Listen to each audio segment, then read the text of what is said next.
Good evening, everyone. It is Tuesday, April 6th, 2021. I am going to call this meeting of the Anchorage School Board to order.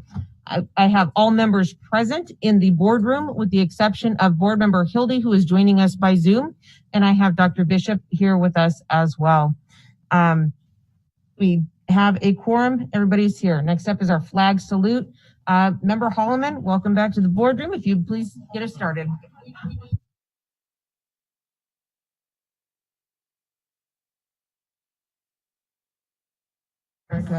And to the republic for which it stands, one nation, under God, indivisible, with liberty and justice for all.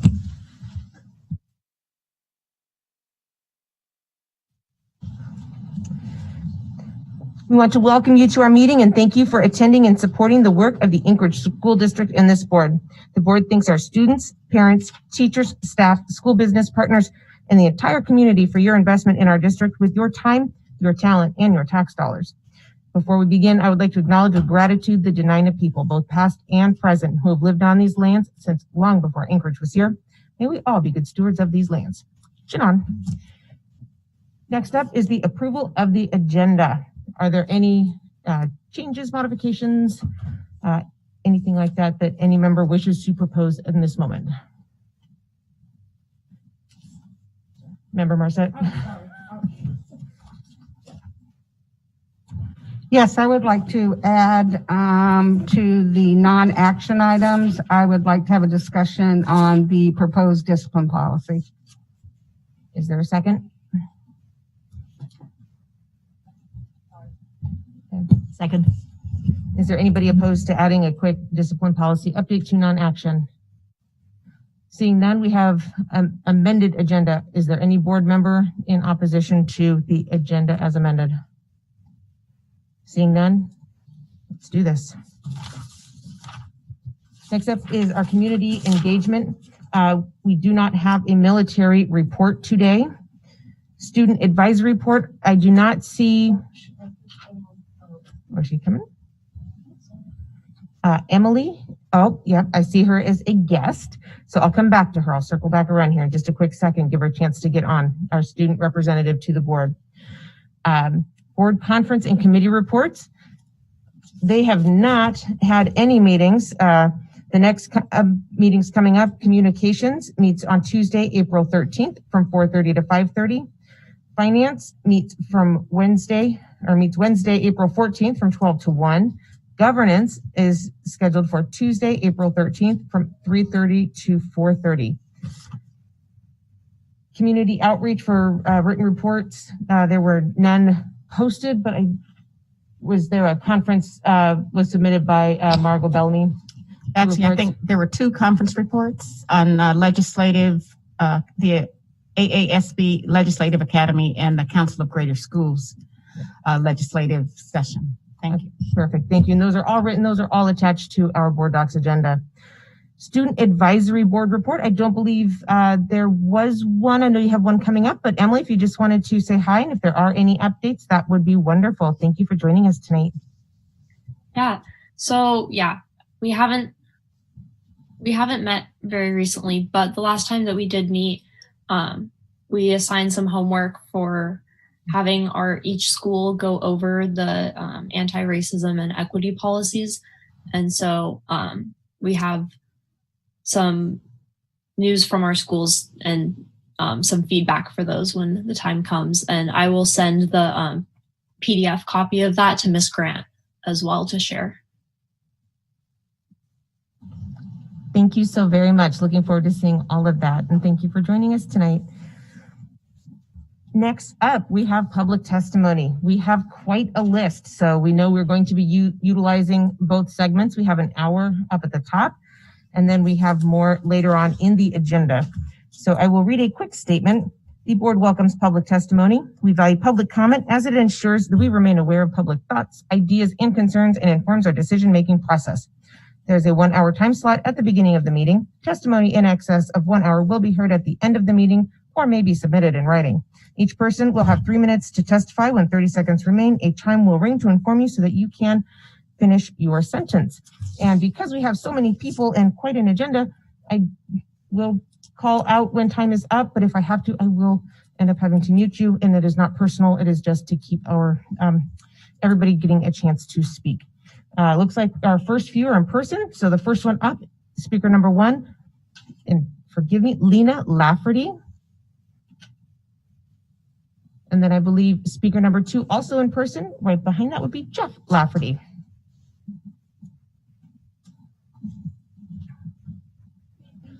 Hi there. So I believe, how are we doing mics? Okay, perfect. And then you should be able to see, we'll get a timer started for you.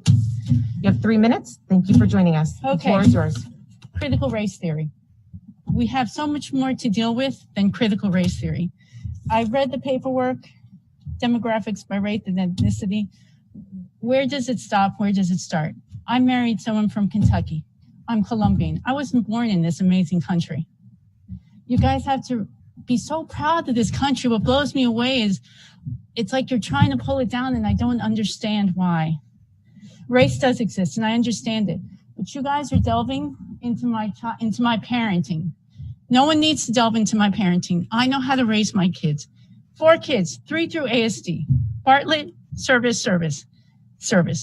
It's my job. It's my husband's job. Proficiency by race and socioeconomic status. So what part are you going to talk to my son about if he does bad in school? The white part of him? The Spanish part of him? Which I just don't understand why you guys are doing this. Our grades, they need help. My kid does bad, he does good. We have kids out there that need help. I get it and I understand. We should be trying to do this instead of worrying about race. I don't know how this is going to help because it seems like you're breaking people apart again. My child gets into a fight with someone who's more minority than he is. What are we going to do? Are you going to blame him more so than the other person because he comes from a different group? It seems like you're separating instead of putting together. Kids are doing, it's hard enough with this, with the pandemic. My child, yes, he's lucky to go to school 4 times out of 5 days. I'm off Friday, I'm off this. He has 3 classes. He's got to go to college in 3 years. He's got a foundation, but I need more.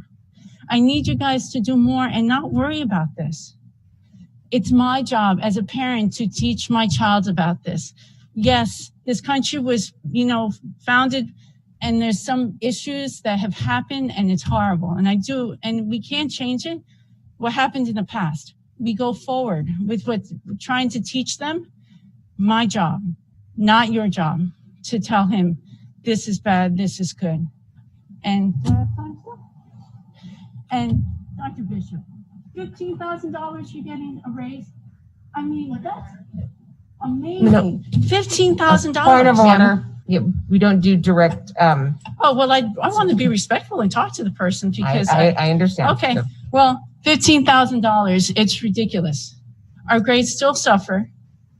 We're still at the bottom of the barrel. $15,000 is a lot. I wish I had $15 as a hero, supposedly, from what they tell me because I'm a nurse. No, it's not the same. You get paid quite well. You have a lot of, education, and you should. But 15 grand during the pandemic seems a little excessive. Thank you very much, guys. Thank you. Next up, Jeff Lafferty. Good afternoon, or good evening, board members and superintendent. I'd also like to speak to the amount of money that the superintendent was seeing her salary increase, $15,000. So from $235,000 to $250,000 plus $100 cell phone stipend, $400 for travel. There's parents out there over a year and a half that have not worked, who've seen their hours cut, who've seen their wages cut, and you see fit to give the superintendent a $15,000 raise. And as best as I could ascertain from reading what I could find, you gave it to her because of the great work she did during the pandemic. Well, if you talk to parents like us and other parents and some parents who are teachers that I know, ASD the first few months were abysmal. And it was still abysmal. My son, basically, who's a freshman in high school, said we're covering the same stuff we did in middle school. I'm very disappointed also that you didn't have a prior plan in place to deal with something like this. We live in a huge earthquake zone. I think that if we'd had a major earthquake, ASD probably never would have recovered. So for the superintendent, I don't see why she accepted the $15,000.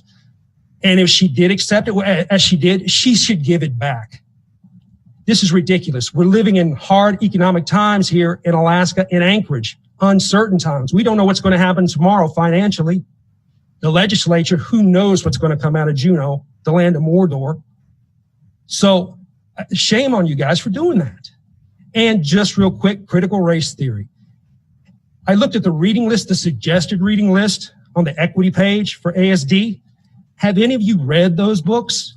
Have any of you done any research into critical race theory, or are you just paying lip service to this great movement that we've seen over the past year and a half?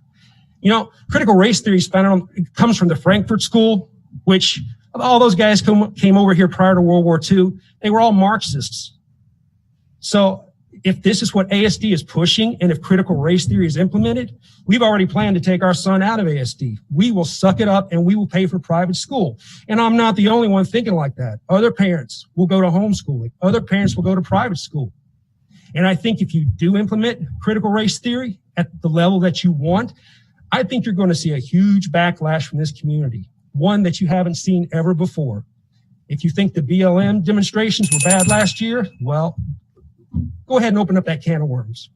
I really appreciate it. Also, one last thing, I find it ironic that you stand and do the Pledge of Allegiance to the flag, but we don't do it in the schools. Man, ain't that something? Thank you. Thank you. Next up on the telephone is speaker number 3, Danielle Kemp. Danielle, are you with us?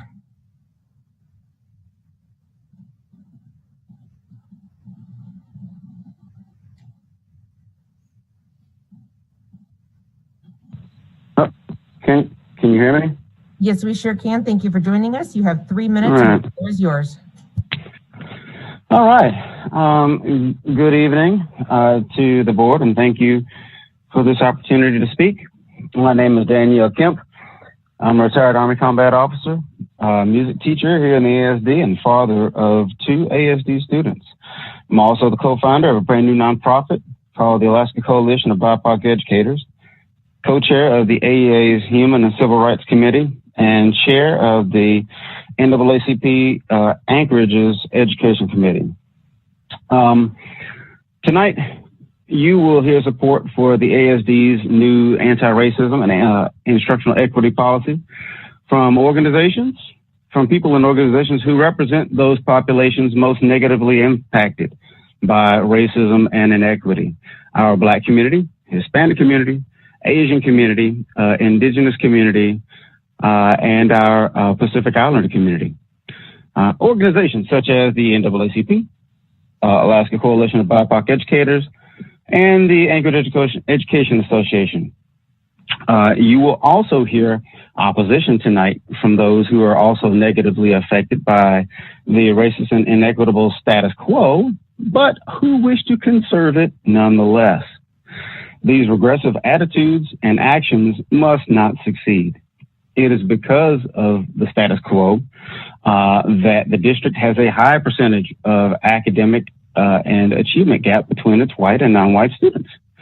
It's because of the status quo that the district has about an 87% white teacher cadre teaching an almost 60% non-white student population. And it's because of the status quo that we have individual racism so bad that a white teacher thought it was okay to call the police on a Black student for simply sleeping in class over Zoom. Yes, the police knocked on a student's door while no parent was around, had to be called. Thank God it resulted in no incidences. As you know, Black people are all too familiar with how interactions with the police can go deadly sideways in an instant. The same white teacher now is still harassing that same Black student, going around spreading rumors about how he exposed her to COVID, even telling his name. I could go on and on and on, countless examples of both institutional and individual racism, but I only have 3 minutes to speak, right? So all 3 of the organizations I named and myself, personally and professionally, are in favor of passing both the anti-racism policy and institutional equity policy. The NAACP's Education Committee is grateful also to those members for attending our Q&A session on March 31st. They answered numerous questions to our satisfaction and gained our full endorsement of these two policies. Anti-racism primarily addresses the institutional part of racism. Most people are not racist, but... Sir, I'm so sorry. Time is up. That 3 minutes is done. Next up is speaker number 4, Rachel Samuelson. Rachel, are you on the line with us this evening?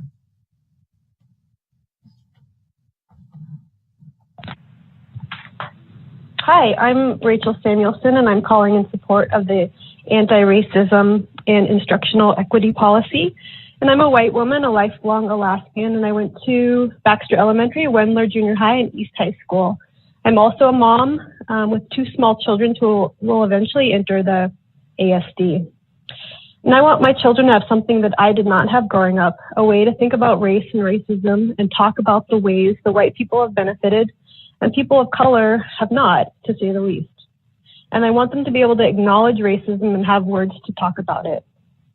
I want the school district to acknowledge racism and the impact it has on all of our children, not just those of color, and then work towards improving the significant inequities that we know exist in our school today. And so that's really all I have to say. And I just really hope that this equity policy goes through. Thanks so much. Thank you. Next up in person, speaker number 5, Michael Chambers.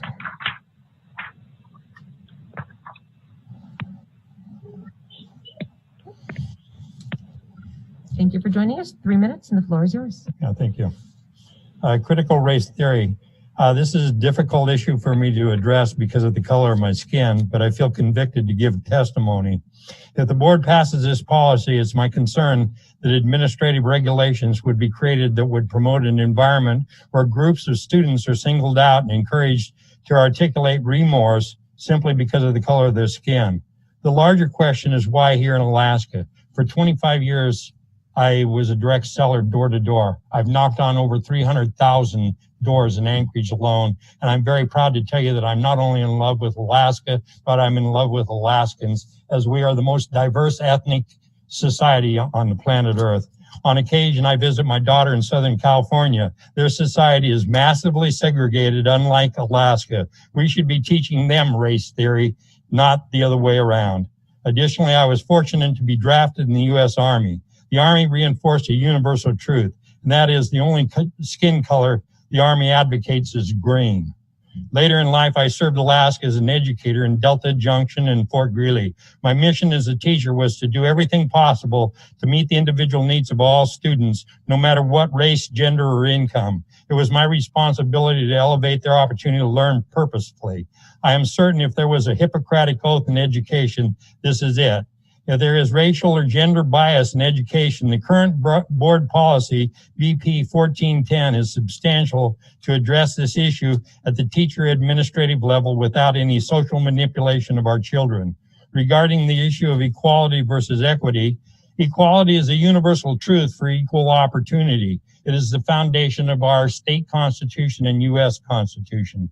Equity promotes equal outcomes. This puts equity in direct conflict with meritocracy. I question this. How would the military function without rank and achievement? Regarding Ivy schools, there's an overpopulation of Asians in Ivy schools. Would that mean that we'd have to give pink slips to Asians?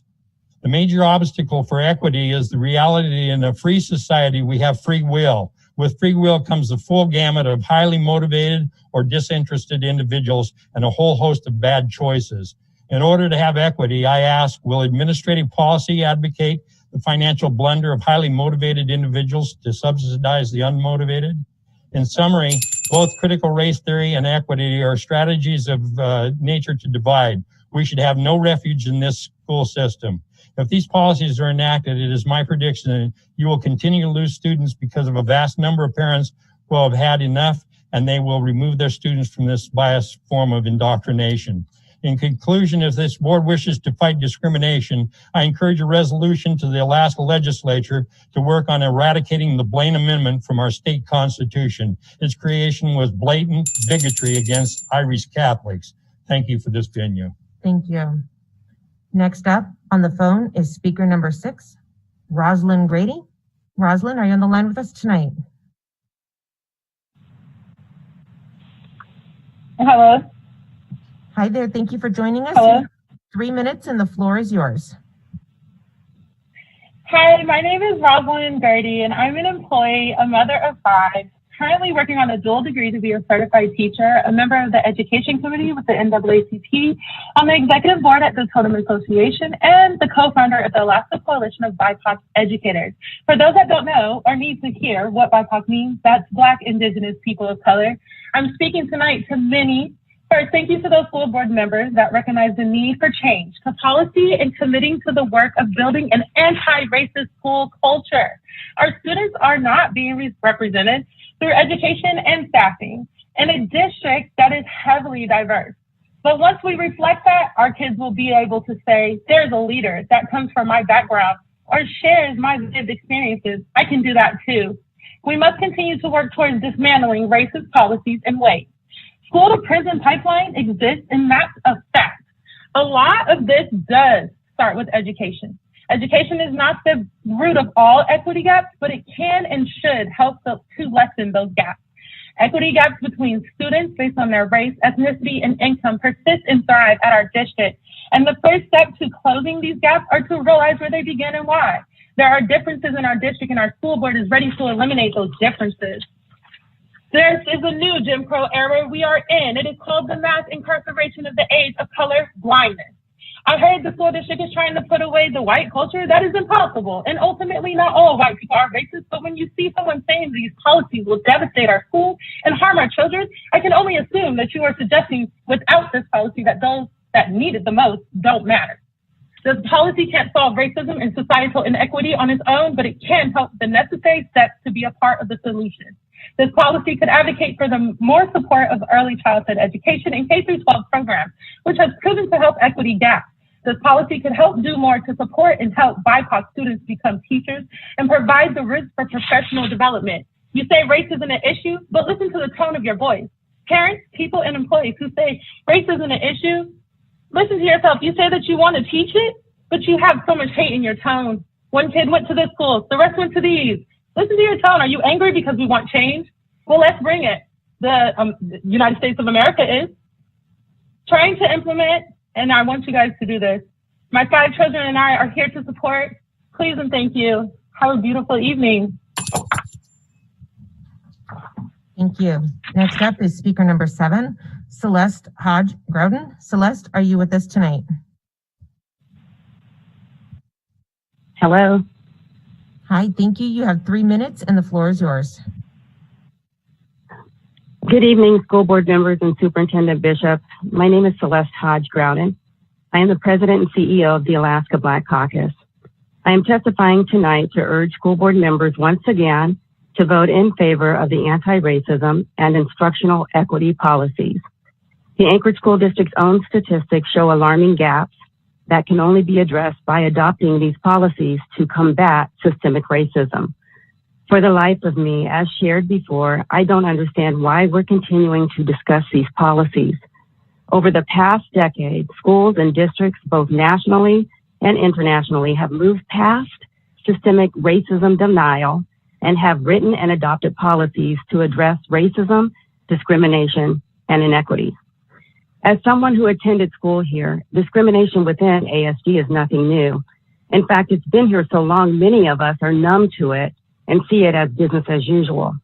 I'll never forget back in the day when my daughter, Salisa, who was one of only a few Black children attending Rabbit Creek Elementary School, came home from school in tears after her classmate and friend shared her grandmother, who worked at the school, said she couldn't invite Salisa to her party because they would be getting in their pool and didn't want Salisa's brown skin to rub off on them. I can't tell you what that did to my daughter, who still remembers it as a young adult. We can't go forward without putting these policies in place to make change. You know, there's a gospel song and a key anthem of the American Civil Rights Movement called "We Shall Overcome" that freedom activists sang. This song is so fitting right now as we continue to fight for equity and equality. It's exhausting fighting for what is right and what is just. However, we will remain in this fight until justice prevails. "We shall overcome" is not only a message of hope, it represents the certainty of a better future where everybody will have equal rights and equity in education, no matter their race. We are not going to go away or grow weary in doing good. We are going to overcome. We shall overcome. We shall overcome. We shall overcome someday. Whoa, deep in my heart, I do believe we shall overcome today. Thank you. Thank you. Next up is speaker number 8 in person, Daryl Mitchell.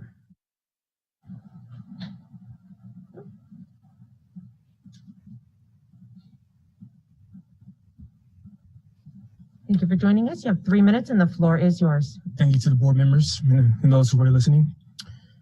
What is the purpose of education?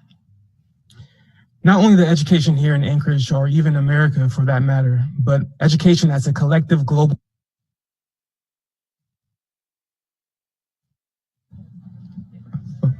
After all, in every part of the world, in every culture, in every tradition, whether it be the most sophisticated or the most primitive, we are all being educated.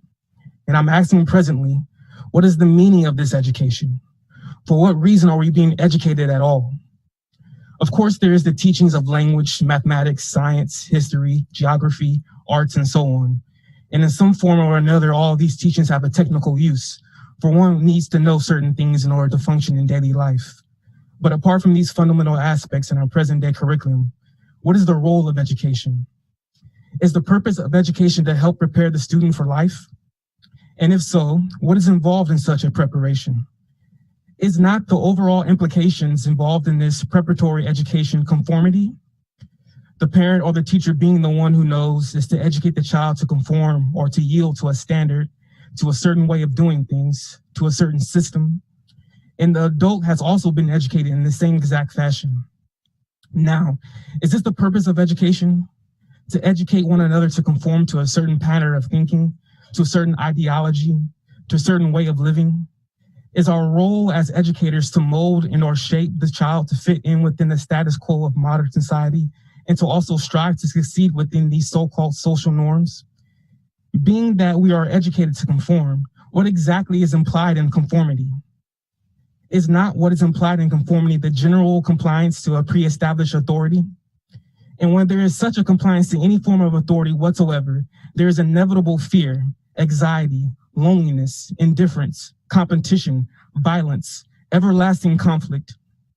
Seeing that we are all educated to conform to authority, it is clear to me that such an education does not give rise to the flowering of understanding.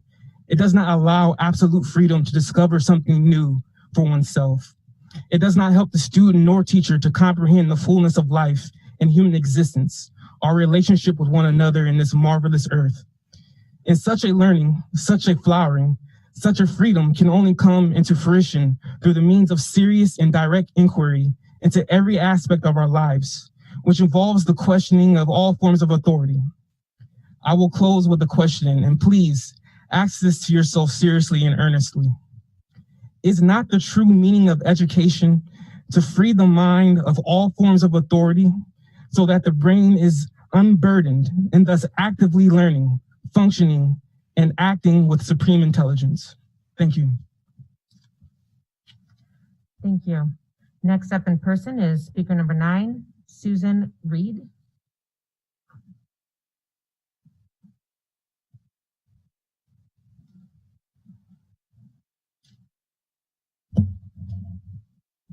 Thank you for joining us. You have 3 minutes and the floor is yours.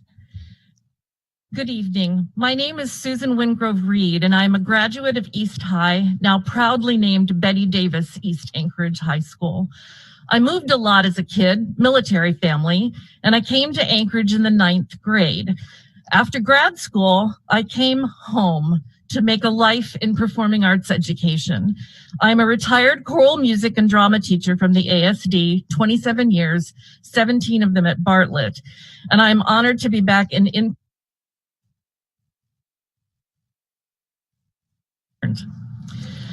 I am here to tell you that I support the proposed anti-racism and instructional equity policies. I beg you to vote yes after the first and second reading process. I attended one of the town halls last week and have engaged in lengthy conversations about these policies.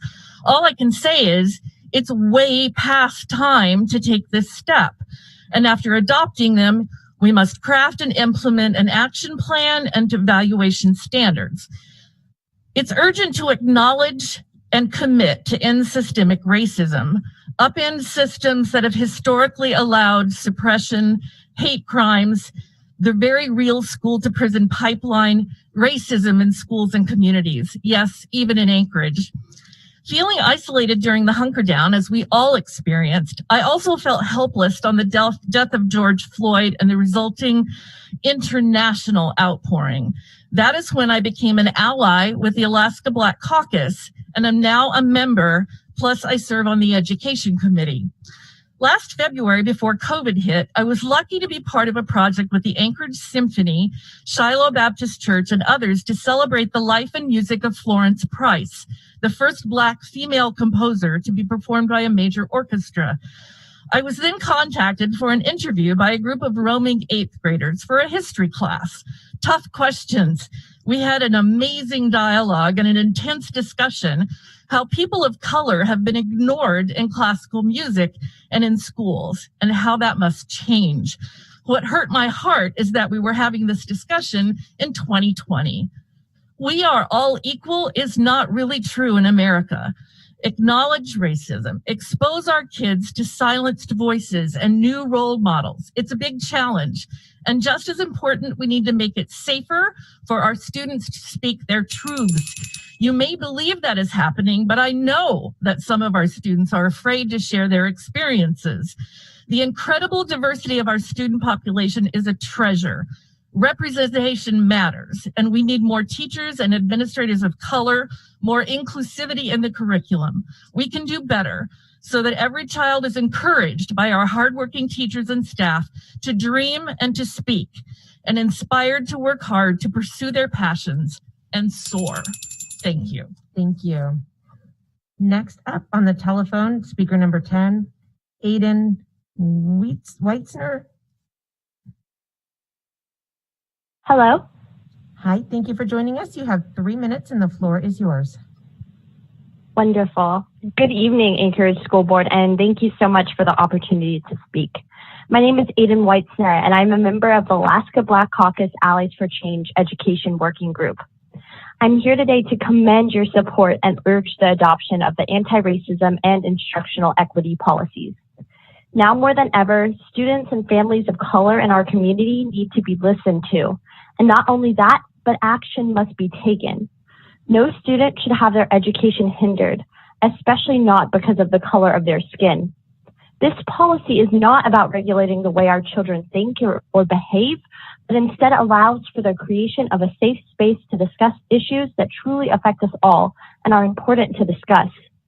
Unfortunately, ASD district data shows there is significant racial divide in graduation rates, academic performance, AP course participation, and more. All students must be supported.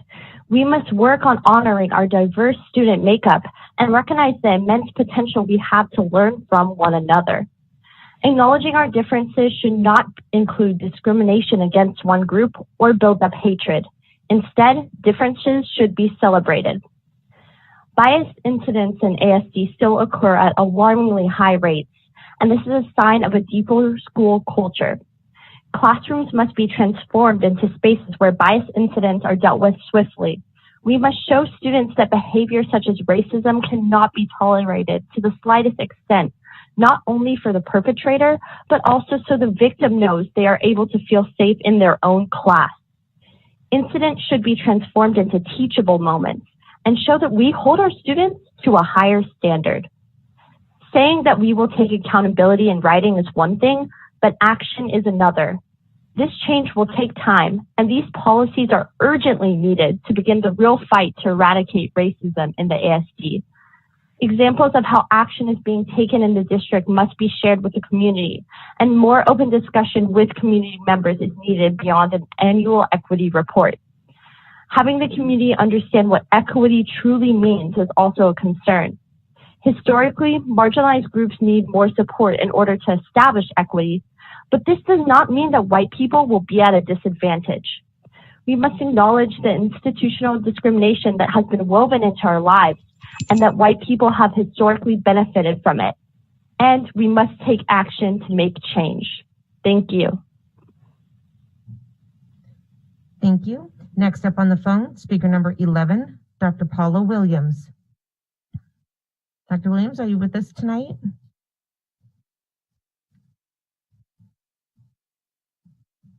Hello. Hi, thank you for joining us. You have 3 minutes and the floor is yours. Thank you. Good evening. I am Dr. Paula Williams, a proud member of Alaska Black Caucus and one of the co-chairs of the Education Committee. I am testifying to the importance of the anti-racism and instructional equity policies. I call attention to the statement in response to the death of George Floyd that the Anchorage School District circulated throughout the community in June of 2020. In paragraph 2, it reads, "This moment in our national consciousness compels us to reassure our Black and Brown students and families that their lives and experiences matter." The only reason Anchorage School District came up with any kind of policy to provide safety and well-being for Black and Brown students and families is because of a national outpour of people of all ethnicities against racism happening to Black and Brown skinned people. Instead of being reactive, Anchorage School District must become proactive. You can no longer bury your heads like ostrich in the sand and pretend there isn't a problem with racism and inequities woven within Anchorage School District education system. It's time to do as you wrote in paragraph 4. Speak out, stand up, and take action against any form of racism, inequities, injustice, or abuse of power. If the Anchorage School District does not follow through with the anti-racism and instructional equity policies, then you all have in writing blatantly lied to our Black and Brown students, parents, teachers, and communities with your written and signed statement by 7 members of the Anchorage School Board. Passing this anti-racism and instructional equity policy is how Anchorage School District pushes back against racism, as stated in paragraph 5. We are now in April of 2021. It is time that the Anchorage School District take responsibility for your own actions and inactions in allowing racial injustices in our learning community. It should not take another tragedy to realize that the anti-racism and instructional equity policies are most needed and must be passed into law. And I strongly support these policies. Thank you for this time. Thank you. Next up is speaker number 12 on the telephone, Antavia Hamilton. Antavia, are you with us tonight?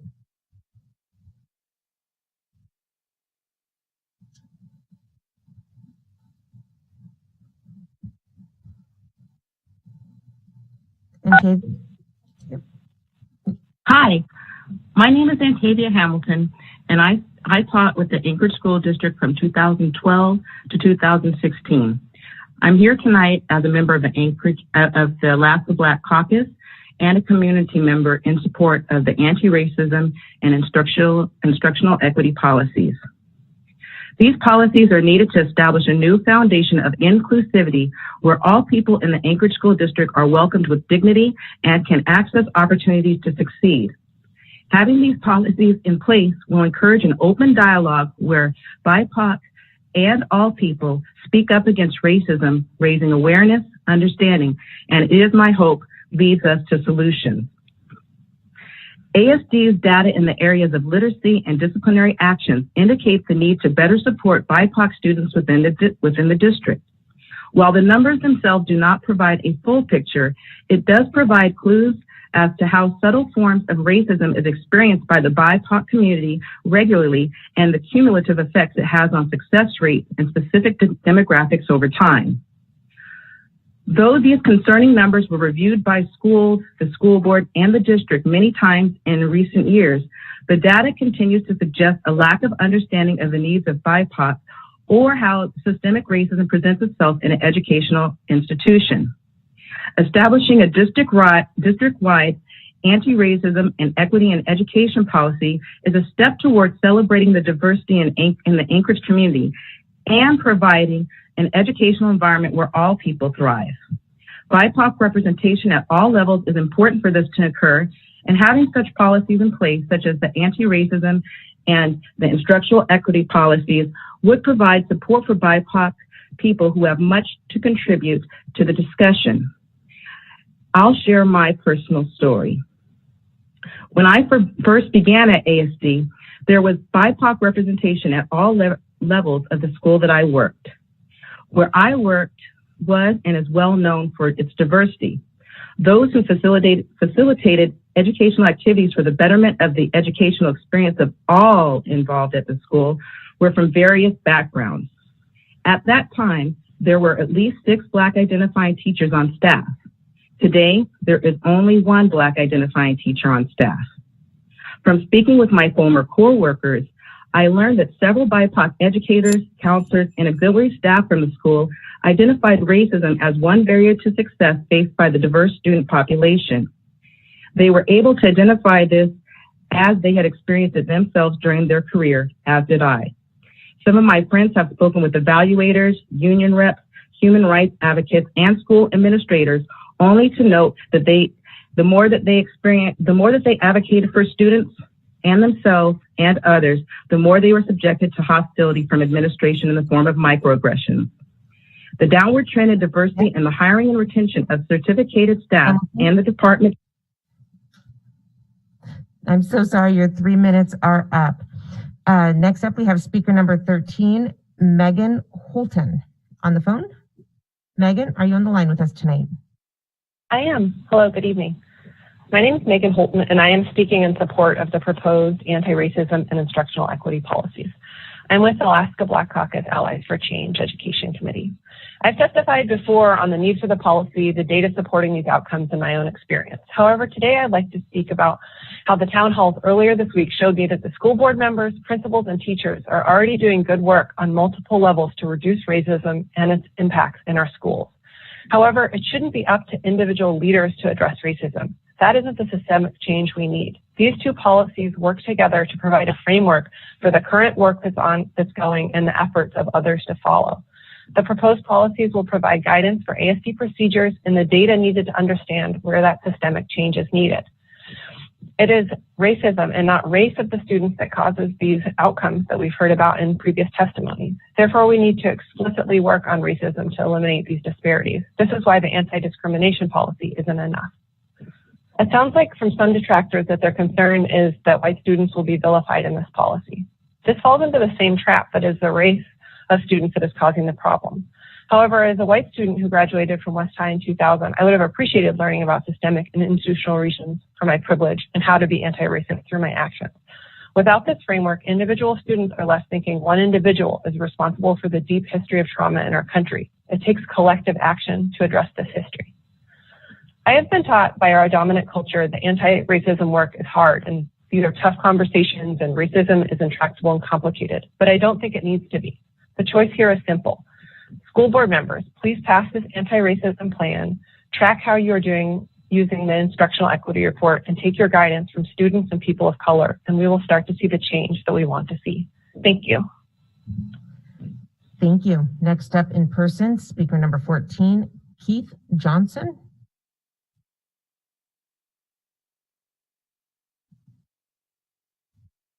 No. All right, moving on. On the telephone, speaker number 15, Polly Carr. Polly, are you on the line with us tonight? Hello. Hi, thank you for joining us. You have 3 minutes and the floor is yours.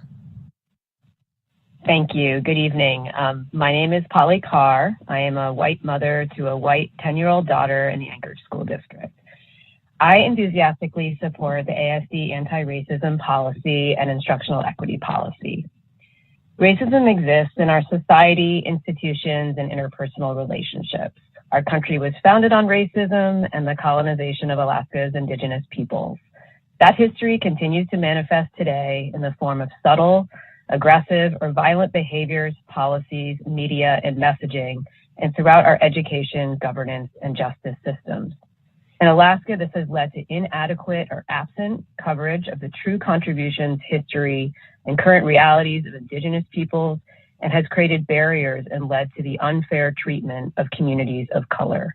In the Anchorage School District, the impact is that all non-white subgroups have a more than 4% gap between their respective attendance rate and graduation rate. The gap for Alaska Natives is the largest at 27.4%. The collective dropout rates for students of color are 3 times the rate of their white counterparts. This is not about motivation, as I heard one other commenter say, but it is unacceptable and it must change. On June 16, 2020, in the aftermath of the murder of George Floyd, the ASD board sent a responsive and caring message to acknowledge systemic racism and commit to taking steps to ensure that the most vulnerable and underrepresented in our care learn and thrive in an environment that is just, free of fear, and filled with opportunities and systems designed to lift them up.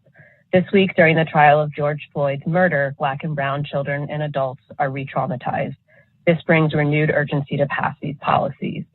In reading these policies, it's clear to me that they are about giving students and staff free, comfortable, and safe spaces, supporting the diverse identities of our students and their lived experiences, and examining the district's practices and policies to ensure everyone has equitable access to succeed.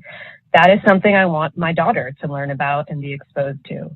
For those saying we should instead be focused on increasing student achievement, these are the very policies that are the path to reaching that goal. These policies will help the ASD with lifting graduation rates and test scores, reducing suspension rates, enhancing district staffing, and more. The question is not whether the ASD needs these policies, but rather what those policies will look like, and I look forward to the district engaging our community and implementing them. Let's take this critical step forward.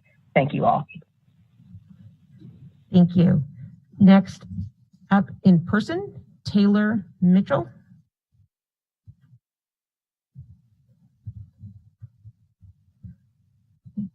And hold on, we'll get that. Thank you. Thank you for joining us. You have 3 minutes and the floor is yours. My name is Taylor Mitchell. I'm a member of the Alaska Black Caucus serving on the Education Committee and Bartlett High School valedictorian class of 2010. I urge the board to adopt the anti-racism and instructional equity policies and make good on the written statement from last June post George Floyd's murder. I've heard the concerns raised about the perception of hostility toward white people because of the policies we need to implement. The purpose of the policies are not to teach hatred or distrust of white people. I'm going to say the hard things that no one wants to say. Because of racial tension, some white people are experiencing the hostility that people of color collectively experience every single day since before the inception of our country. And for many white people, it's the first time they've had to feel uncomfortable because of the color of their skin. It seems we don't want to address racism because it makes white people uncomfortable. Understand that a lot of our American history we teach has little focus on expounding upon the positive history of people of color beyond the buzzword names. Try to understand people of color's pain. When the history of your people is boiled down to what happened to you in various states of captivity as property where everyone got to be a citizen except you, where laws and policies were made, campaigned, and backed by racist people and our own government, when your people were freed in written law, but then racists at every level didn't want to abide by those laws. Our education system is no exception. The policies we need demand respect and justice for all our students. We must teach far beyond slavery and civil rights. For example, Black people weren't just stolen people made to be slaves who were later freed, given rights, and now everything is good and equitable. People must understand the decimation and theft done by some in our country that wreaks havoc far into the lives of many cultures here in America, like Alaska Native, American Indian, Black, Chinese, Japanese, etc. And those affected cultures are still reaping the destruction. This is history that should be taught too, the good, the bad, and the ugly. If students of color are expected to sit along with their counterparts and learn about the figures, primarily white, who decimated entire cultures in the name of discovery, military prowess, and the pursuit of life, liberty, and property, and hear one side, then white students also need to sit and learn the full scope of gravity of the decimation of people of color beyond watered-down sections in our curriculum. You may not have been alive to pull the trigger, tighten the noose, or burn down entire neighborhoods and businesses, but the ripple effects of such actions in our country are still rippling. But we don't learn about that, and we should. We all have to take responsibility for our American history. The policies we're needing support for will help us to expand the views of all cultures, teach cultural sensitivity, and provide a safe environment for our students. Students need to know the many positives of diverse cultures. It's not about making white people look bad. It's not about saying sorry and expressing remorse. It's about acknowledging systemic racism in our education system and dismantling the racist ideologies that are subconsciously and consciously woven into our children, and making good on our obligation to students in our community from that George Floyd response letter. Do not make that response letter a lie. Again, I urge you to adopt the anti-racism and instructional equity policies. Thank you. Thank you. Speaker number 17, in person, Dean Cannon.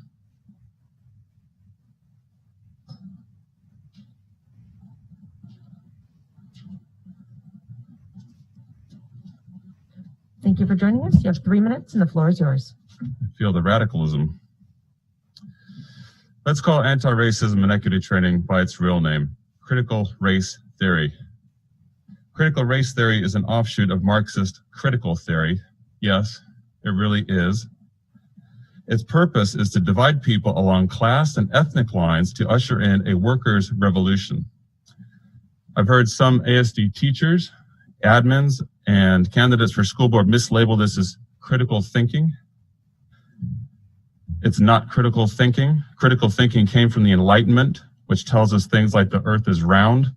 Critical theory tells us that the Enlightenment was racist. There's a difference. In Alaska, 60% of our fourth graders can't read at grade level. Lowering standards and expectations based on race would actually be the first form of institutionalized racism. So let's hear it from the anti-racist. Ibrahim Kendry, the author of Anti-Racist Baby, says of mixed race adoption, white colonizers adopted black children. They civilized these savage children in the superior ways of white people while using them as props in their lifelong pictures of denial.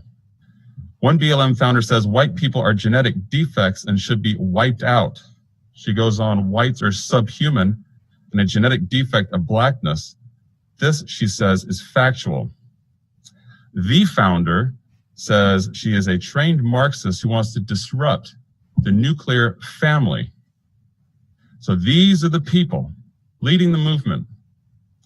These are the people that are going to bring us together. These are the people that are going to bring our children together. It's madness. The radicals are right about the hate. You can hear it. It's coming from them. Their hatred is for the majority, but the majority is not defined by race. The majority is defined by decency, and most people are decent. They are, and you know that. You're decent people. The radicals are a minority, and they can only advance their agenda through intimidation. I'm sure some of you figured that out. They threaten, harass, and cancel those who oppose them. Conversations with them end up in either you're racist or not. You can't change the mind of a hardened Marxist. I've tried. But you can't turn your back on it either. Those up here turning a blind eye to this insanity are more culpable because you know better. You know better, and you know where this is going. It's going to divide our society. It's going to crush it. I think you're going to go home tonight, and this will just all go away someday. It isn't going anywhere, and you know it. Should know better. Thank you. Thank you. Next up on the telephone, speaker number 18, Sarah Osborne. Sarah, are you on the line tonight? Hi, I am. You have 3 minutes. My name is, thank you. My name is Sarah Osborne, and I'm a teacher with ASD and a parent of 2, and I'm also a white woman. I'm calling in to express my strong support for the anti-racism and instructional equity policies. I have separately submitted written testimony, but I'm calling in now to echo the voices of support heard today. ASD's mission is educating all students for success in life. all students.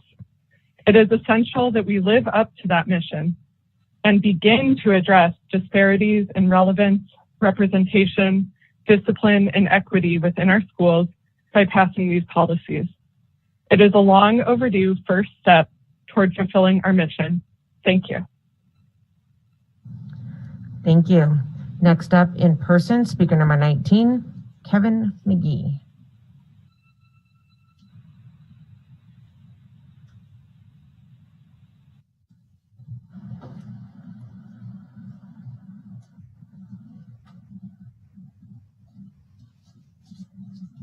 Thank you for joining us. You have 3 minutes and the floor is yours.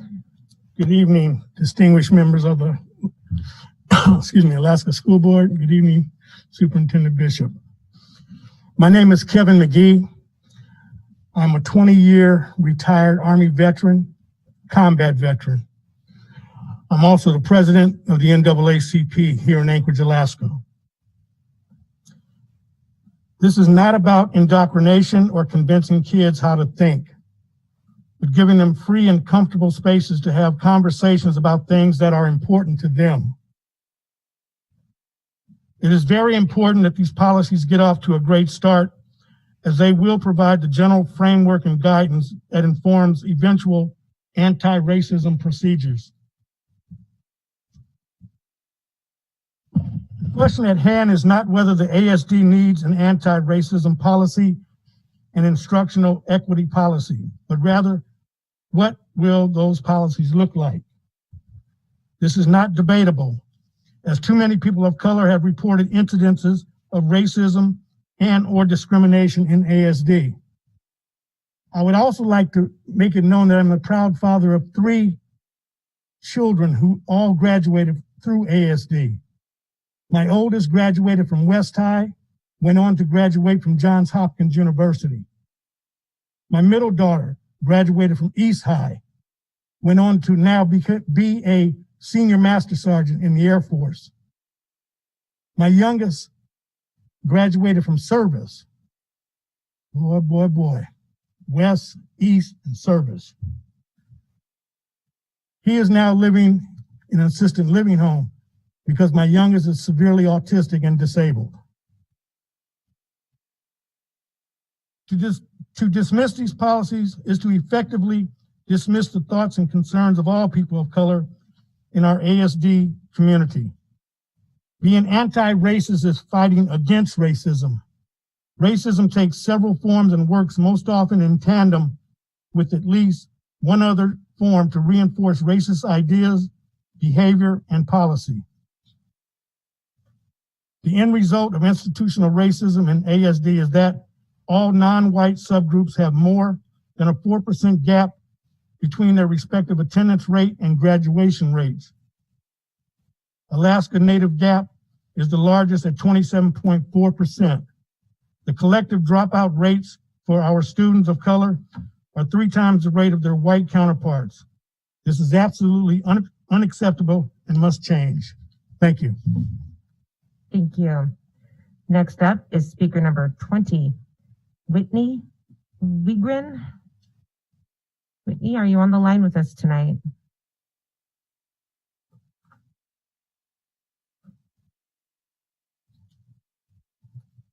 Whitney, if you can hear us, it is *6 to unmute. Hello, can you hear me? We sure can. Thank you for joining us. You have 3 minutes and the floor is yours. Great. Good evening. My name is Whitney and I appreciate the opportunity to voice my concerns, as my questions during the town hall meeting were not only addressed, but not even published in the online chat box. This seems to be a commonplace for voices to be silenced, so thank you for not silencing me now. As an ASD parent, I come before you today to express my deep concern regarding the proposed policies on anti-racism and instructional equity, which are being considered by the Anchorage School Board. Both policies are overarching and based on critical race theories and postmodern thought regarding knowledge, language, and power structures. The policy at hand will spin off administrative policies supporting the teaching that white people are inherently racist and the current curriculum is racist in itself.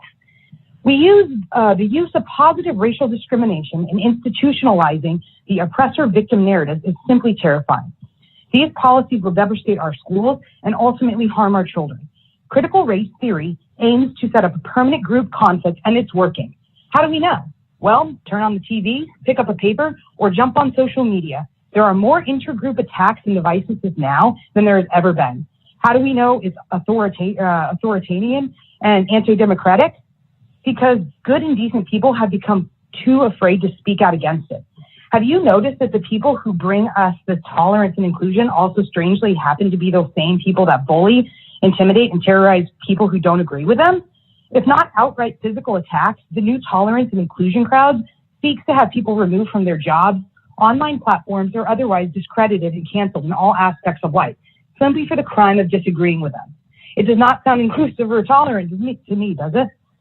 ASD already has many policies that deal with actions surrounding racism. For instance, the non-discrimination and harassment, bullying, and zero tolerance policy. We simply need to practice these existing policies. Instead, I implore the Anchorage School Board to instead focus on real issues at hand. With a budget of $572 million plus additional CARES money, ASD is at a 42% reading proficiency. In other words, 58 out of every 100 children in Anchorage School District are not meeting state averages English language arts proficiency. Even more concerning, ASD is lower in math with only a 40% proficiency. That's pathetic. My children deserve better. Anchorage School District students deserve better.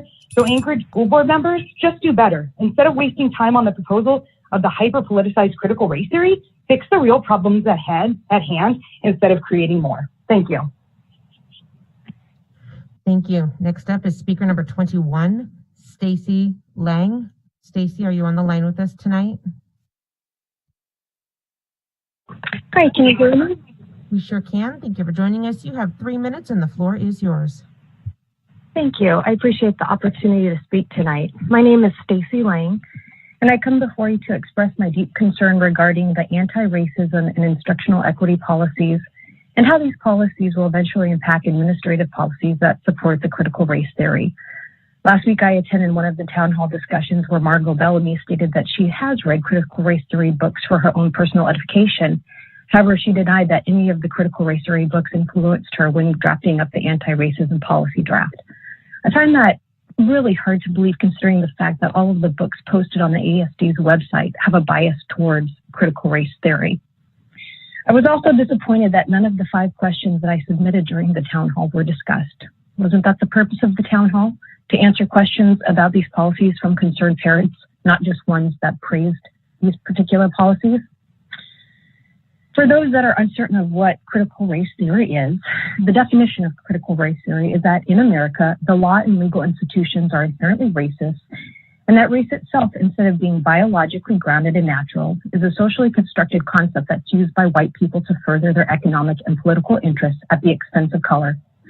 Critical race theory promotes the ideology of hyper-racialization that seeks to radically transform our inherently racist society by indoctrinating children as young as 5.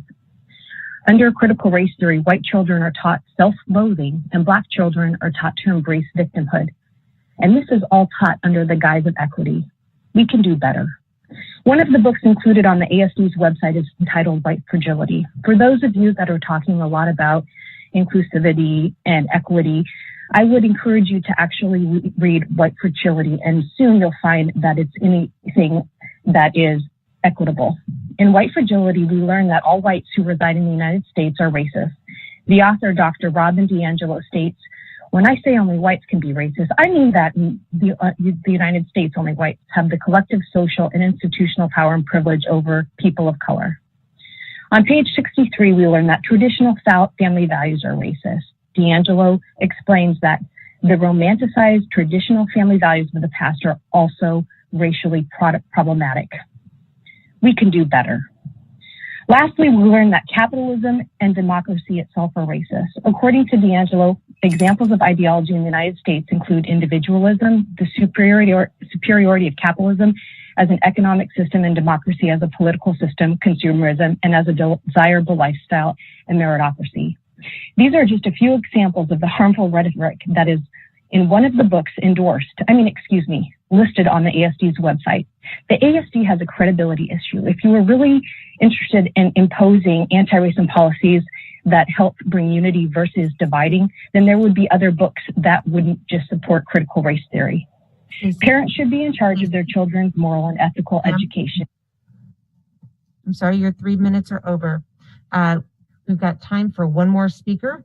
Speaker number 22 on the telephone, Posey Boggs. Posey, are you on the line tonight? Hi, yes, I am. Thank you. Can you hear me okay? We sure can. 3 minutes and the floor is yours.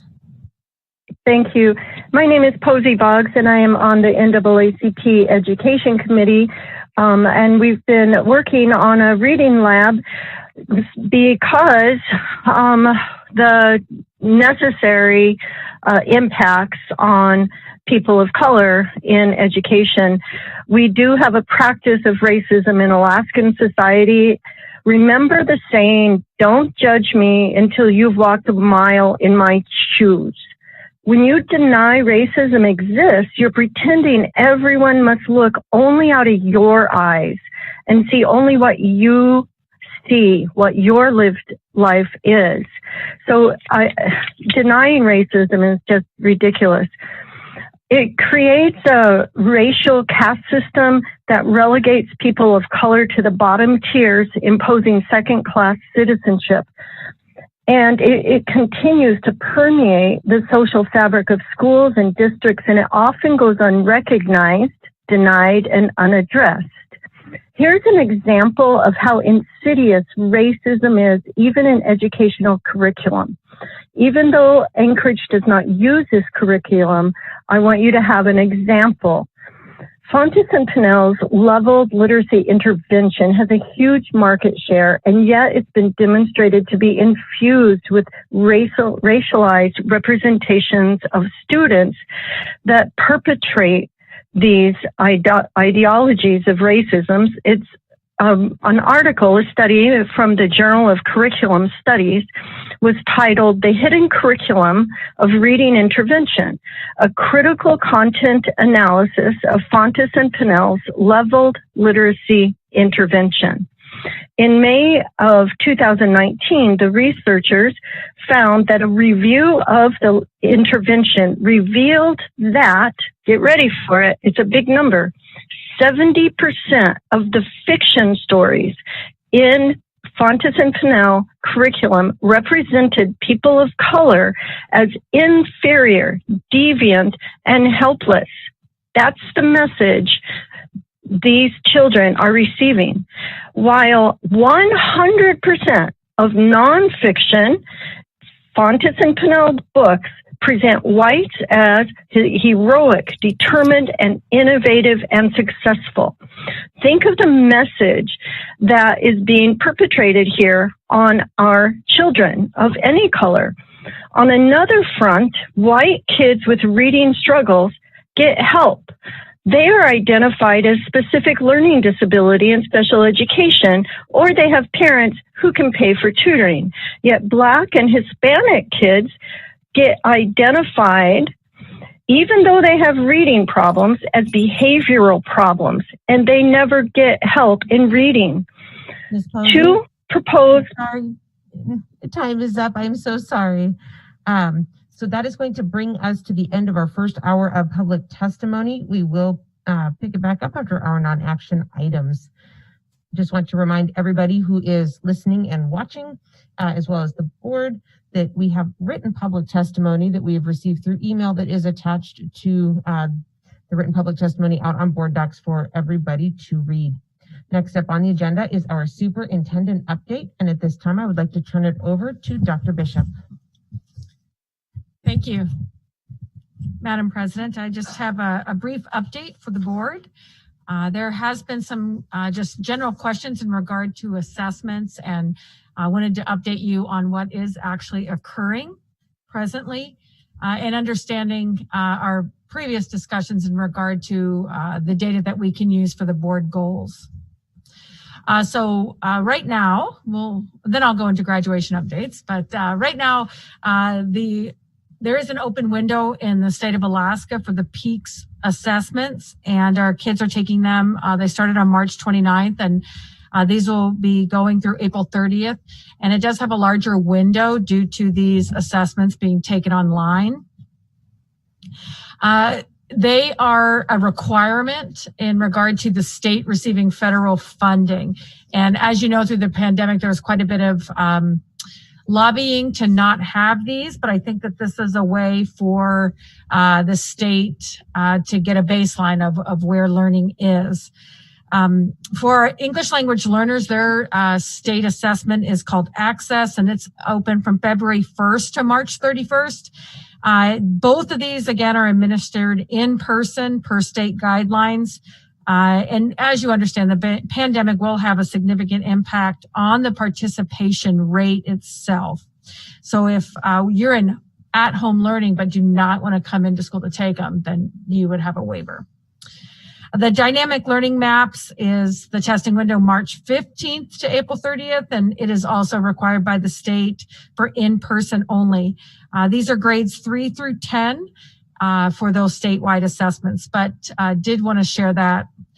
There's presently a survey out that is the partnership with the AASB, which is the School Climate and Connectedness Survey that ASD participates with other districts around the state. It's in collaboration again with AASB, and it is for students in grades 3 through 12 if they want to take it, as well as staff and parents. It's definitely individually optional to engage with that climate survey.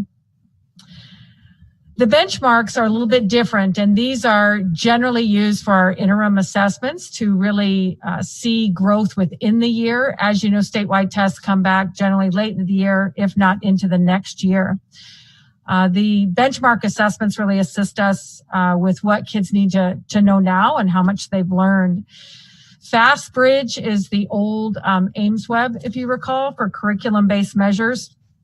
And it's really looking at if kids are met the baseline, if you will, for their grade level. And it's required this spring. We definitely are going to do it in all our classroom because it is going to provide for a multi-tiered system of support. What do we need to do for instructions to catch kids up and finish that unfinished learning, especially exacerbated by the pandemic? It will support the student progress monitoring, as well as summer school placement and understanding what we need to start with next fall. And that's in grades K through 2 in math and reading. MAP growth is still presently an option now. It's at the school level, and then the schools determine individual level.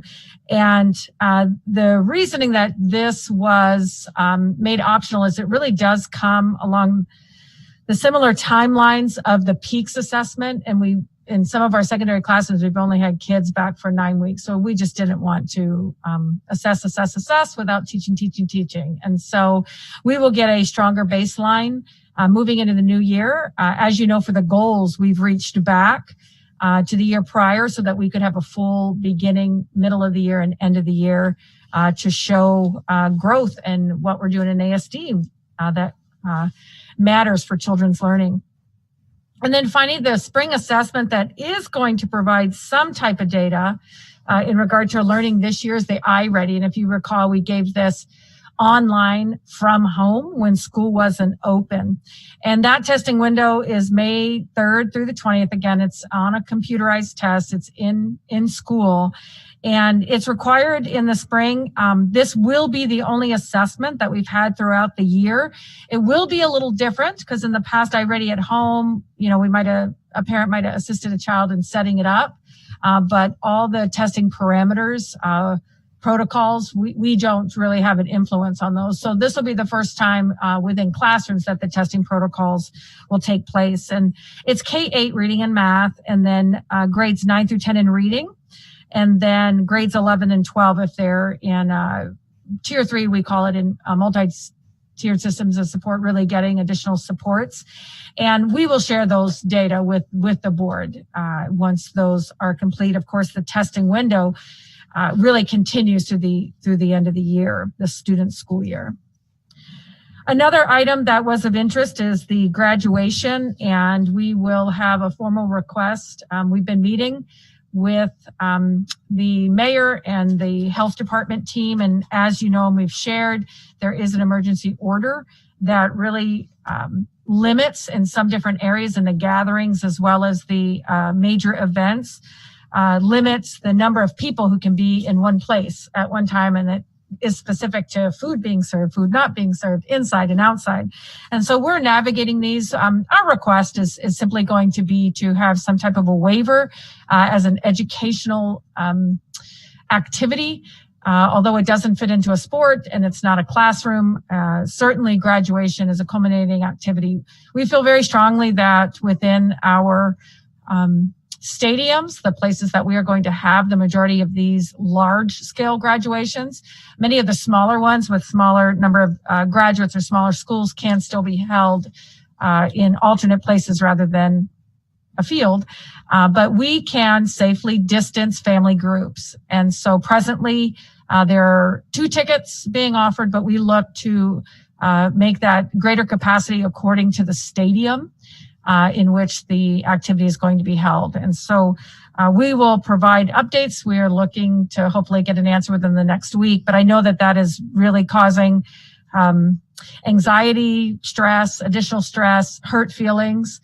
We too want to be able to safely have graduation, and we believe that we can, given the circumstances. And we're just going to continue to work towards that. They will all be live streamed. We do have the capability for that, as well as the film and the streaming will be available at a later date if you can't see it live. We'll continue with our yard signs, so hopefully everyone around the city can see those students that have graduated. And that really concludes my updates, just to provide the board information that I do understand that our families and students are asking of you. So I wanted to provide you those data. Thank you. Did any board members have any questions for Dr. Bishop regarding her superintendent report? Member Marset? Just kind of along those lines, I guess. I saw on our website about summer school or going on, and it looked like it was for middle school. It looked like for those that just had incomplete, but can they apply to attend summer school even if they don't have an incomplete? Yeah. Through the president to Member Marset, we have a certain amount of capacity with teachers, and so we're going to go with students that did receive an initial incomplete, but if they turn down a seat for traveling, then that opens up another seat. So we believe with much of our summer school programs that we can move into more people than just the highest needs. Thank you. Anybody else? Member Donnelly?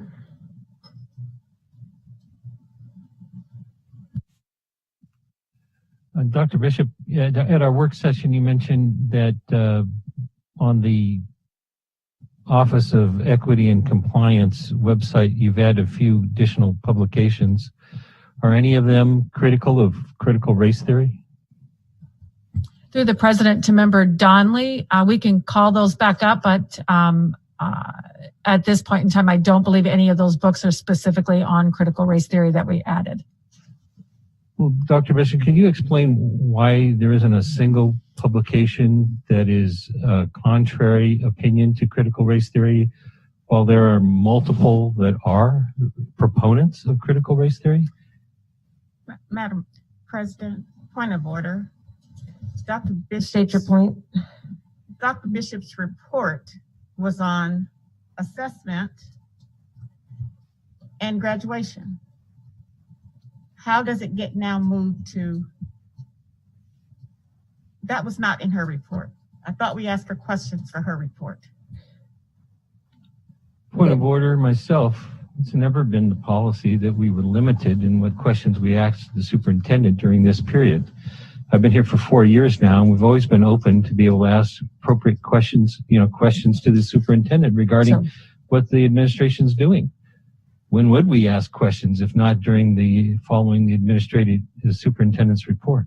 So there are ways to ask the administration, questions and emails and stuff like that. I think you're getting into specific books and contents of books that I don't know if she's prepared to answer that right now. And so it's something that, can be answered at a later time though, I'm sure. Thank you, Madam President. I feel as though really I did cover that question in the work session and said that we are continuing to evaluate. We added books. I don't believe all the books are on critical race theory. I believe that a couple of authors mentioned that.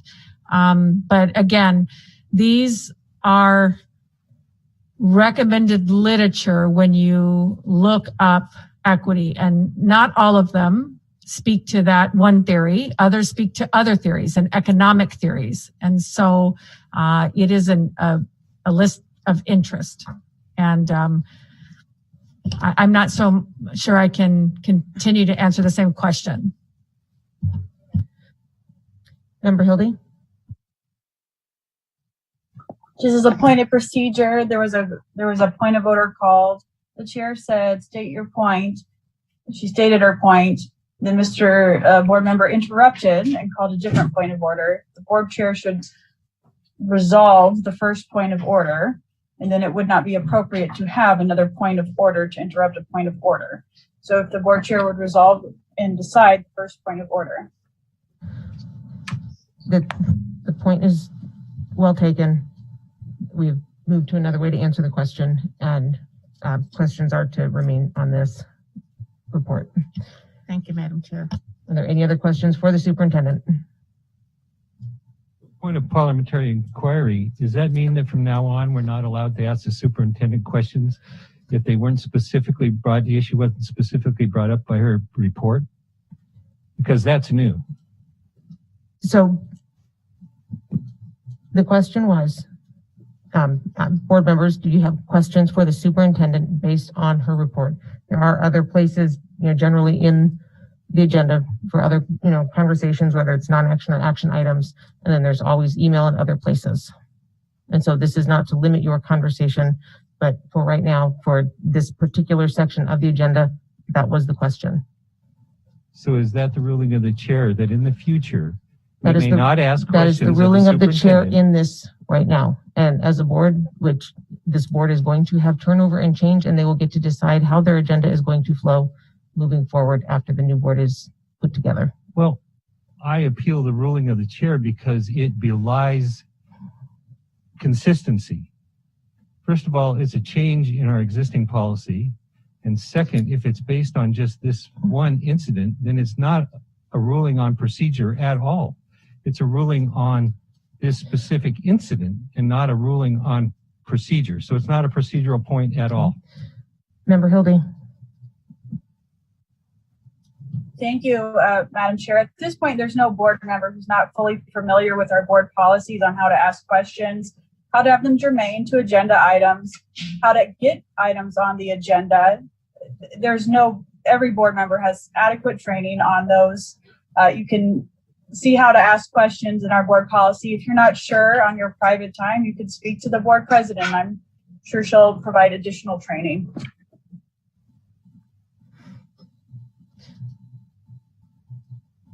Well, I just want everybody to understand the significance of this ruling. I've been multiple times over the past 4 years where I've had people call rules of order on me and then proceed to actually do the exact thing they said I couldn't do. And I accommodated that. I kept my mouth shut. But in this case, it's a point of order. So a point of order is either a point of order or it's not. And if that's the new rule, then everybody needs to comply with the new rule. Understood. Next up on the agenda is our consent agenda. Yes. Madam President, I move to approve the consent agenda as listed. Do I have a second? Second. Is there any opposition to the consent agenda as listed? Member Marset. If I want to ask a question about something on the consent agenda, is that after it's approved? Of course. Yeah. I'd like to pull Sorry, I can't see that on my glasses. Memorandum 099.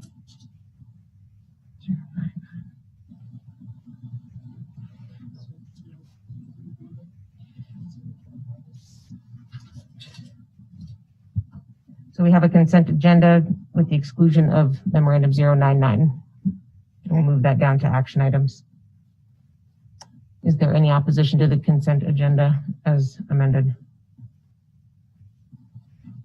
Seeing none, the consent agenda as amended passes. Action items, we have two. However, we have no public testimony for either of the items. Madam Vice President. Yeah, sorry. I move to approve ASD Memorandum number 106 and authorize the superintendent to award a contract for the multi-site security vestibule upgrade, Group 1, Season 2 project for Denali Montessori School and Fairview and Ptarmigan Elementary Schools to Eklutna Construction and Maintenance, LLC, for a total award of $1,611,586. Second. I have a first and a second. Are there any questions on ASD Memorandum number 106?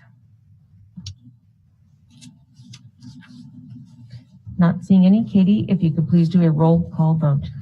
And is our student representative online for a student vote? Emily? Yes. Member Mitchell? Yes. Member Marset? Yes. Member Holloman? Yes. Member Hildy? Yes. Member Donnelly? Yes. Vice President Bellamy? Yes. President Michaelis? Yes.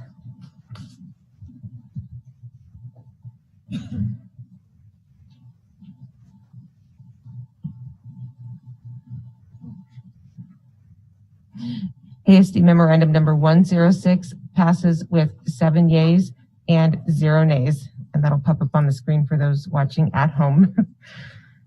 Next up, Madam Vice President, it's item number 4 from the consent agenda. What did she say? Oh. So what do I? Do I need to read it? I move to approve Okay. ASD Memorandum number 99. Okay. Madam President, I move to approve ASD Memorandum number 099, the personnel report.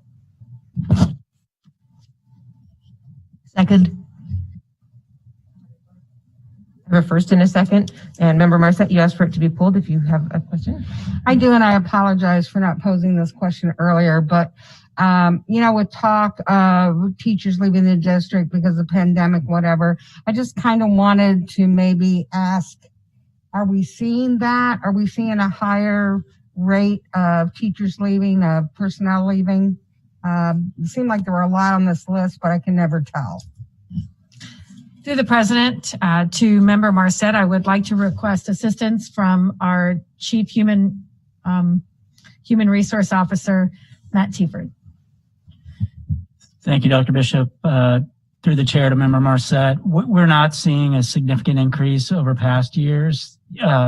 There is currently an effort to capture notices of resignation that typically come in at the end of March, consistent with a contract requirement for resignations to occur by that time. And those haven't fully been captured, but the early indications are they're consistent with past years. Thank you. Are there any other board member questions on Memorandum 099? Not seeing any. Katie, if you could please do a roll call vote.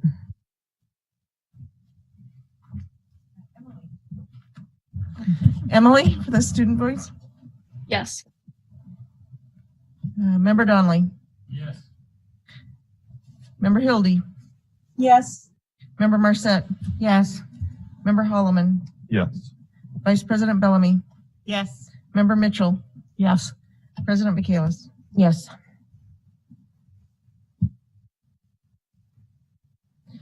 ASD Memorandum 099 passes with 7 yeas and 0 nays. Next up on the agenda is our non-action items. Are there any items that members wish to pull for further discussion? Member Marset? And these are non-action.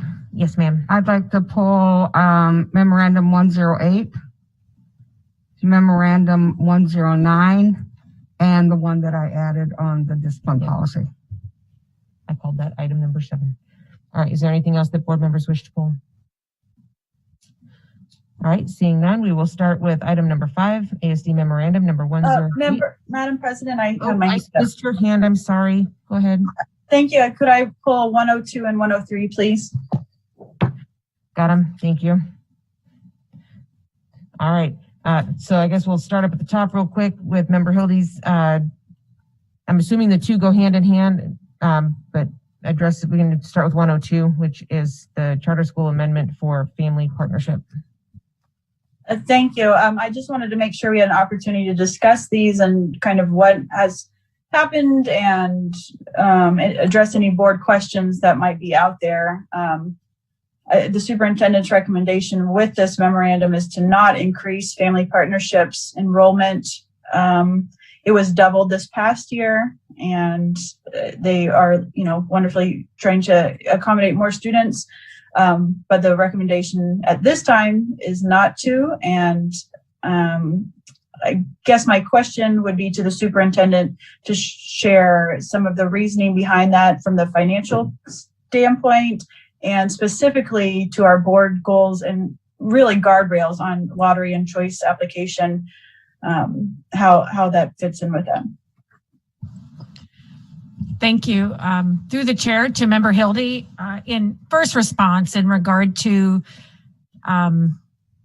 the board goals and guardrails, to have a greater representation or representation that is representative of the Anchorage School District's demographics be in all of our specialized schools, whether they're in a school, in a charter school, immersion school, all different types. And so that's really going to be addressed because the manner in which charter schools operate is a little bit of it's the charter between the board and the charter school APC.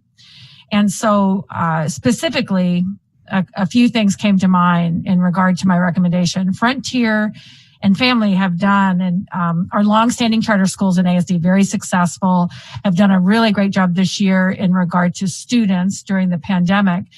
But now we have our new board goals. We also have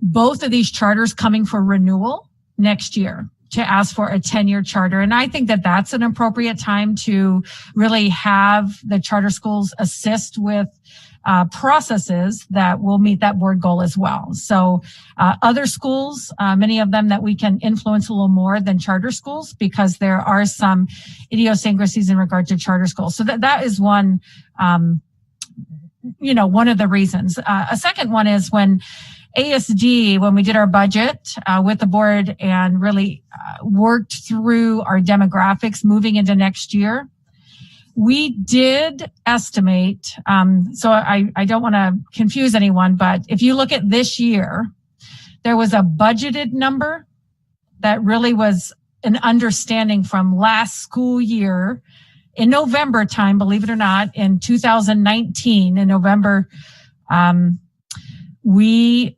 proposed and worked towards what would it look like, or actually it was, in 2019, it was what would it look like in 2019 for enrollment that next year, or in 2021. So it would have been 20, sorry about that.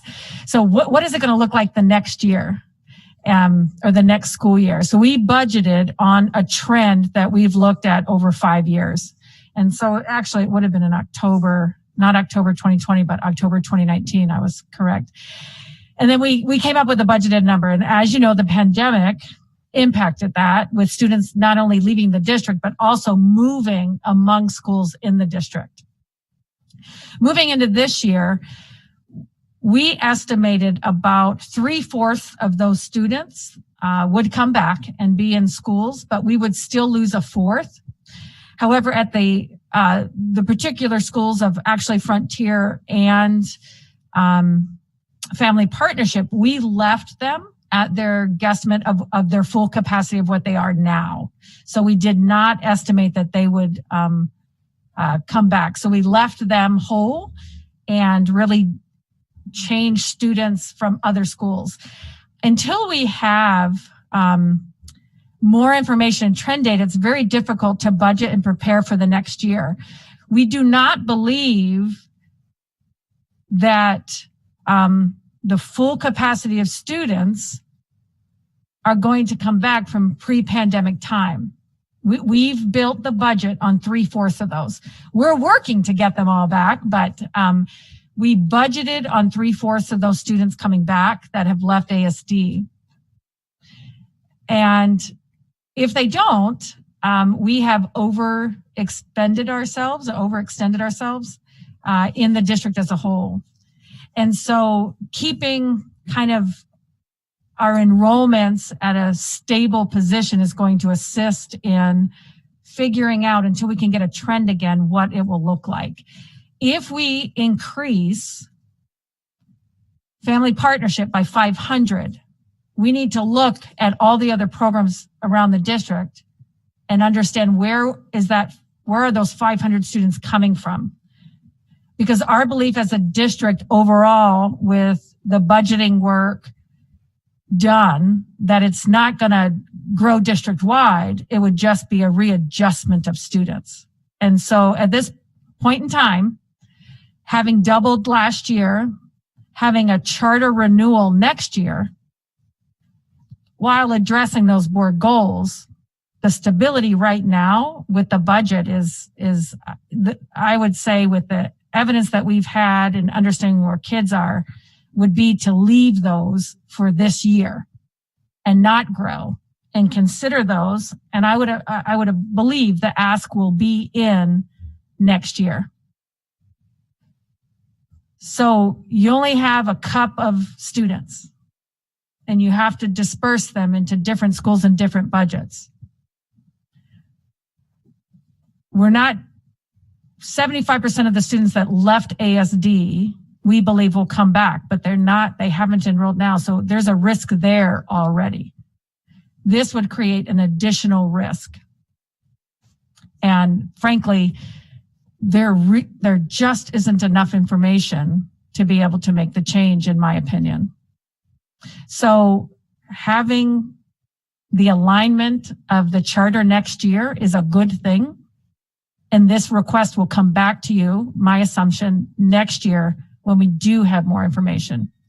It is not a judgment on education.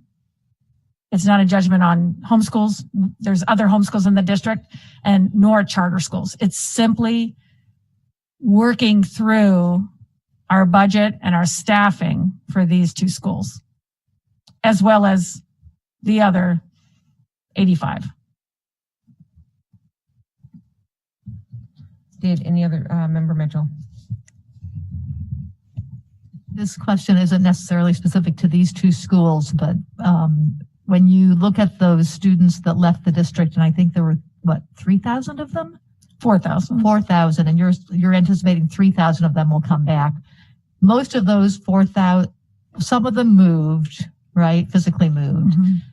But a lot of them went to other correspondence and homeschool programs, and some went to private. Correct. So, all of those are correct. All those things you said are correct, yes. So are you anticipating that most of the 3,000 that you're expecting to come back will go back to the neighborhood schools that they left originally? Not necessarily. Some of the students who went to our own homeschools are transitioning back. So whether that is Padea, Frontier, Family Partnership, or ASD Virtual, they're going to leave those programs too and go back. So there's just going to be a shift of a shift of a shift. And so that's why it's so hard to put a finger on. Thank you. Did any other board members have any questions or comments on ASD Memorandum 102, or probably at this point 103, since they are both the same-ish?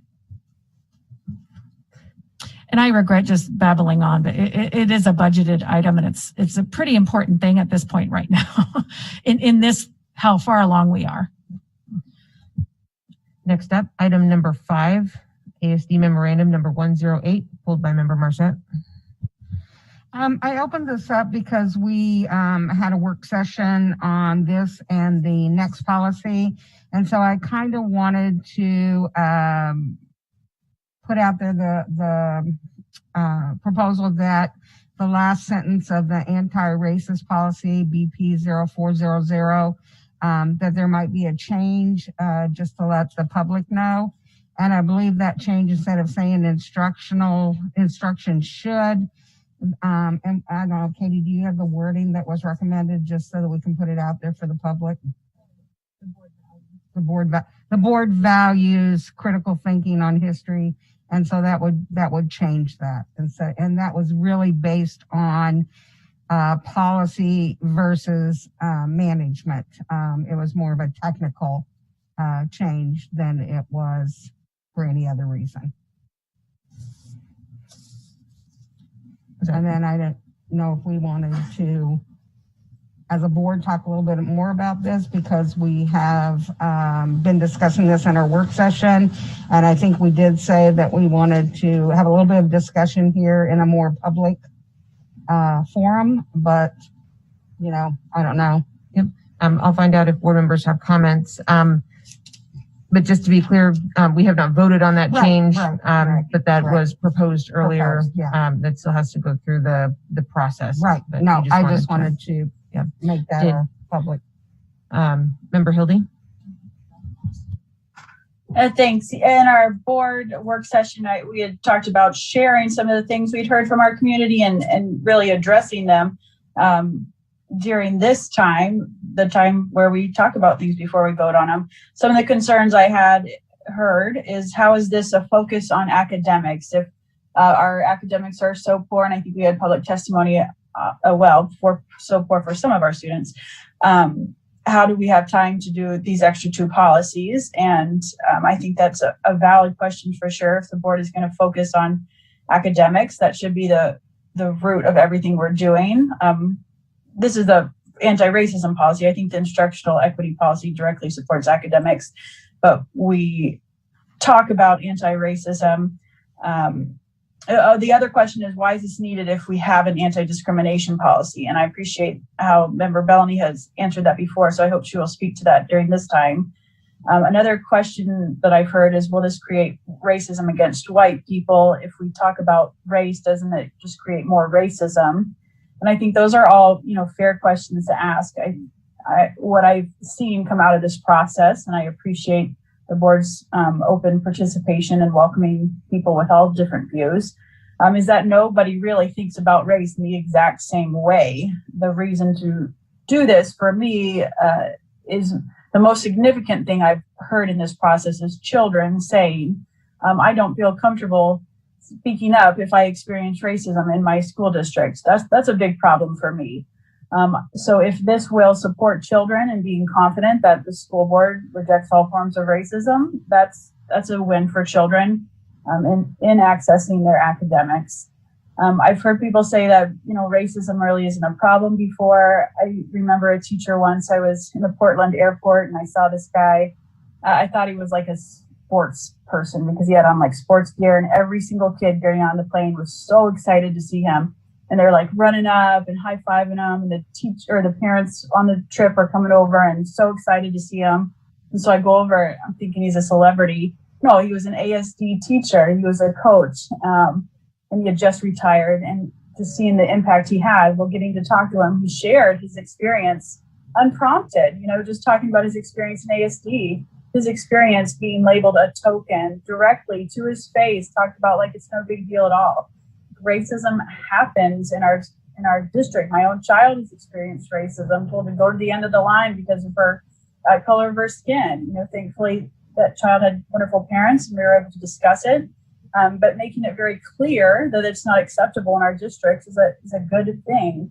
I think there's been concern on whether we're starting to label everybody a racist. And if you have a difference of opinion, you must be racist or something like that. I haven't had that experience. I have been able to say where I agree and disagree with. I don't use all the same terms everybody else uses. In our family, we don't say black and white. We don't even say people of color. We talk about it based on faith and science and personal experiences. My kids were little. We learned our colors and held it up to the skin tone, and we talked about what color all of our different skin tones were. That there's room for that in this policy. I'm not disenfranchised as a light-skinned person because of this. It means that all children get to come to school and be free from racism within all components of our district. I've seen it in our community. I honestly think the school district does a much better job of addressing this because of our cultural responsiveness efforts. But for Alaska Natives, this is a huge issue. I see it in our justice system. I see it in hospitals and medical care with pediatricians, even well-meaning people, not really paying attention to whether they're making, how their words are coming across and things like that. So I'm thankful for this process. I'm thankful that we had board members who could have just said, here's a policy that I came up with and let's get it passed last November. No, they chose to say, let's take the time. Let's have everybody have opportunity for input. I appreciate that, I was able to give my input and be heard in this. So thank you to the rest of the board members for that. So that's all I have right now. Thank you. Member Bellamy. So I just like to make a couple of comments. First of all, in terms of the policy, the draft of the policy, how we got here, the journey for me started probably when we, as a board, did, and you've heard it mentioned tonight, when we wrote a response, a collective response to the death of George Floyd. We knew that the implications of that were profound. And we knew as a board, based on that statement, and I'm not going to reread it because parts of it has already been read. It's still on our still on our website. But so in thinking of how do we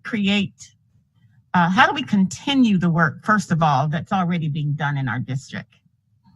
How do we, as a board, how do we hold ourselves accountable for the success of all of our kids? How do we support the work, of course, that's already being done? How do we make sure that we are making the best decisions possible when it comes to our goals and our guardrails? So the strategic planning process, that actually started way before COVID. That was actually my first year on the board. So the reflection for me was looking systemically at what we're doing, what we're trying to do. And I was absolutely elated that in the foundation of our goals and our guardrails, that foundation was an equitable foundation. It had nothing to do with critical race theory. It had nothing to do with division, indoctrination. It had nothing to do with that. So one of my most heartfelt disappointments is the fact that people combined critical race theory with the work of education. So I can only speak for how I came about it. So why these policies? These policies are necessary because all of our kids deserve to work and learn and collaborate in an environment that where they all can thrive and they all have the opportunity to be the best that they can be. Now, what does that mean in academics? What does that mean in our schools? The work is already being done, but it's not. So it's not like this is not something that's going to impede or remove anything that we're doing. It will enhance it, if anything. I mean, that's the nature of that's the intent of the policy. So when we look to see, when we were trying to figure out, how do we as a board, at least Member Mitchell and I were collaborators at first, and then we brought it back to the rest of the board, looking to make sure that everybody's voice, everybody had opportunity, everybody could get the understanding. We struggled probably 3 meetings just on the definition of equity. And that's important. You will notice that both policies start with a definition. So so we didn't want people to do just what's happening now. We didn't want people bringing their own definition. We wanted to give a basis of a definition. And so when I look at, whether it's student achievement, graduation, more kids graduating, more kids having access to programs and services. Racism, we attach it to people and skin color. That is not the intent of the policy. The intent of the policy, if you read it, is it's systemic. It's dismantling systems that are unintentional in most cases, but looking at our data, it is very clear that treating our kids equal, yes, we have equality under the law. These policies will not, they will not take that away. They will work in conjunction with those policies. So I don't want to take up all the time sharing my thoughts, but at the same time, I do think that every kid in this district will benefit from these policies. And I'm trying to understand, and I'm sensitive to all of the testimony. And I don't know how to say it any different. I don't know how to say it any different. I just don't. So I will let other people chime in, and then I'll come back with some thoughts later. Thank you. Thank you. Other board members have comments or questions? Member Mitchell. So I appreciate all the testimony. I appreciate the people who understand the spirit of these policies and support them. I appreciate the people who are worried and confused, and the fact that they're willing to come forward and say and talk about what they're confused about. And I guess, again, I don't know how this got conflagrated with critical race theory, because I didn't even know what that was until it became a talking point here. I do want to say that the anti-racism policy, we've heard a few times where people say, and we've gotten a lot of letters, you shouldn't be focusing on this. You should be focusing on teaching our kids reading and math and academics. And that is what this does with a laser focus.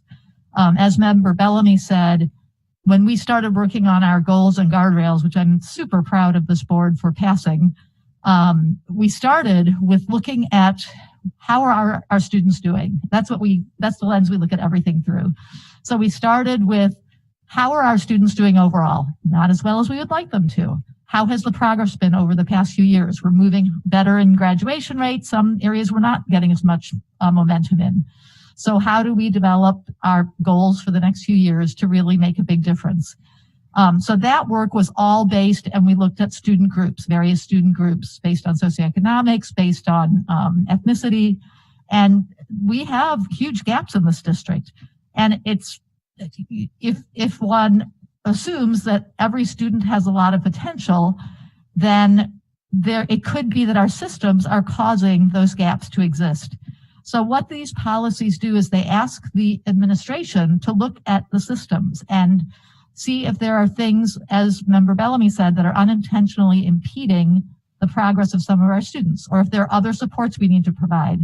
And as I said earlier in our work session, in an ideal world, every single student in our district would have an IEP, an individualized education plan, because every student is unique. And teachers really attempt to do that, but they have a lot of students in their class. But to the extent that they can, they try to personalize the learning for every student.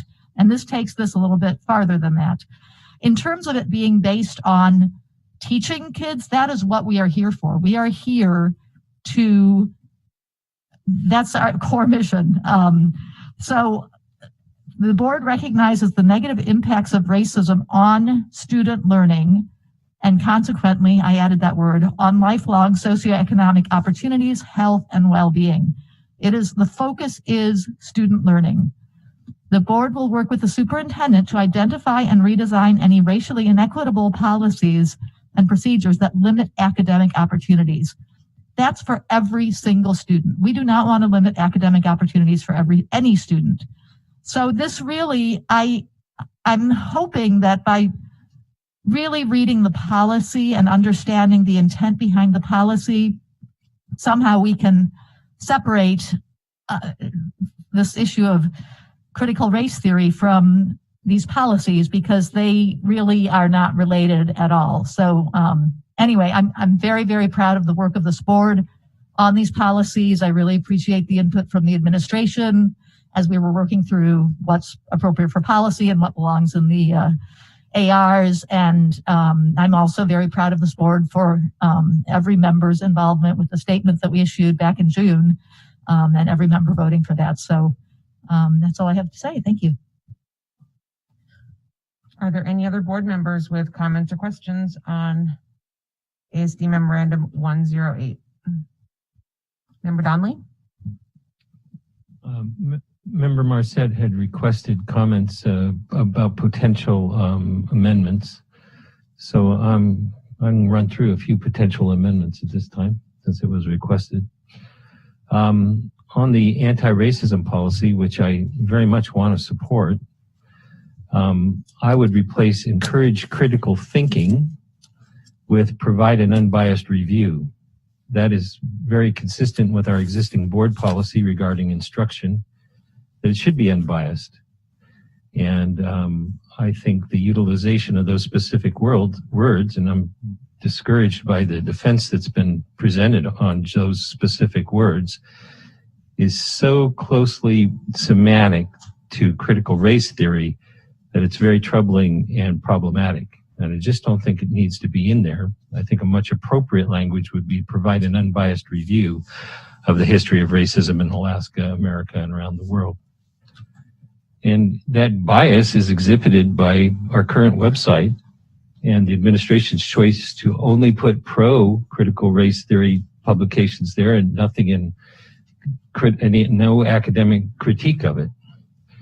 The second amendment that I would recommend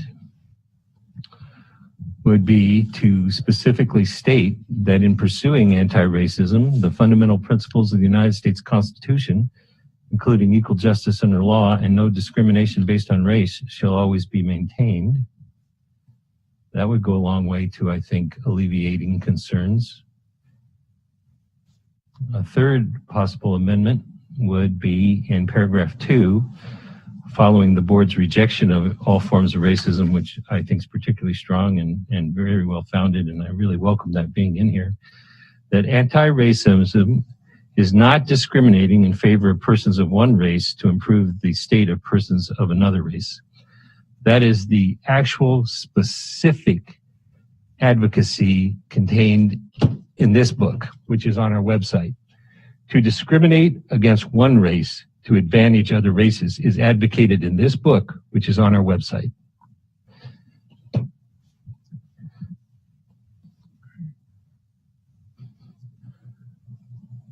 A fourth amendment that I would like to consider is because of the district's placing of these books on our website, which advocate for racial discrimination, specific discrimination against race based on against people based on their color, that the use of race theories, including critical race theory, is not approved by this policy.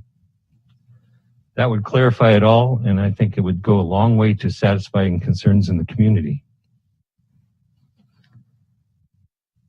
A fifth potential amendment would be to add to the end of the policy that the Anchorage, the district administration is not authorized to adopt regulations based on this policy, If additional guidance is needed, the administration shall propose such guidance to the board for adoption as board policy. I frankly it still befuddles me why the district will not allow any contrary literature to these books on our website.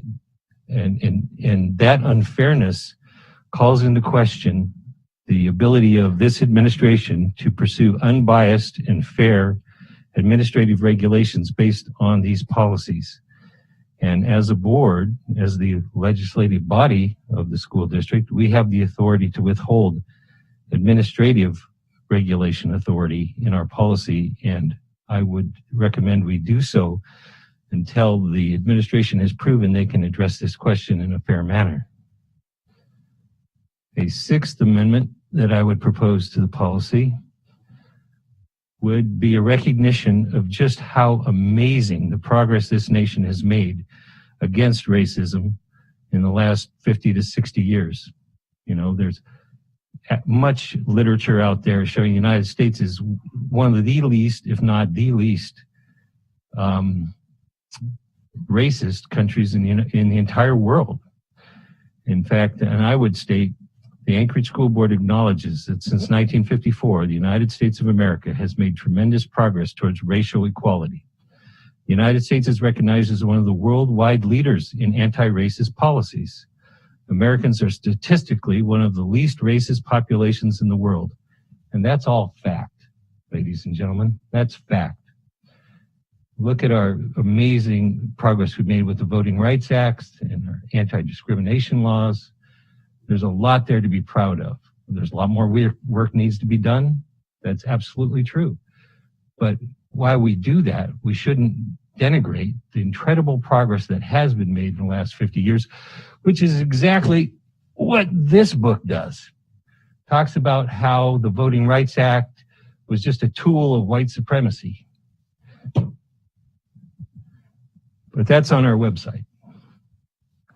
So those are some suggestions that I have regarding the anti-racism policy language specifically. And the adoption of virtually almost any of those would go a long way, I think, to satisfying and relieving some of the concern with this policy and the actual future pursuit of administrative regulations based on this policy. Thank you. Thank you. Next up, Member Hildy. Thank you, Madam Chair. I wanted to address some of the critical race theory things that had come up. Just want to clarify, at no point did the governance committee discuss critical race theory, nor was it a part of any discussion at any point. It was not rooted in the policies formation. We did not analyze it. We did not incorporate it at any point into the policies. That some board members choose to disagree with that, I can't control that part, but I can say what I experienced and what I believe to be true and accurate. I don't believe that this policy denigrates any part of our nation's progress in the last 50 to 60 years. I think it's fine to say we reject all forms of racism. I don't have an objection to that, whether we say it now or, I don't have an objection to that. On critical race theory, I understand this book is causing great distress for some. As a lawyer, we're trained to look at opposing arguments, and the superintendent has made clear that these books aren't endorsed by the Anchorage School District. It's a means for educators who choose to understand other people's arguments. And then you can say, I don't agree with that argument, but you're aware of it, and it really strengthens yours, right? As an attorney, I look to know the opposite views to the full extent so that I can strengthen my own position or better advocate, or in the case of education, better educate children. What is the world talking about? What's the buzzword of the day? That's an appropriate professional development tool for any educator, or really in any profession, to know what's being talked about in your profession or in national discussion. Reading books is appropriate for educators.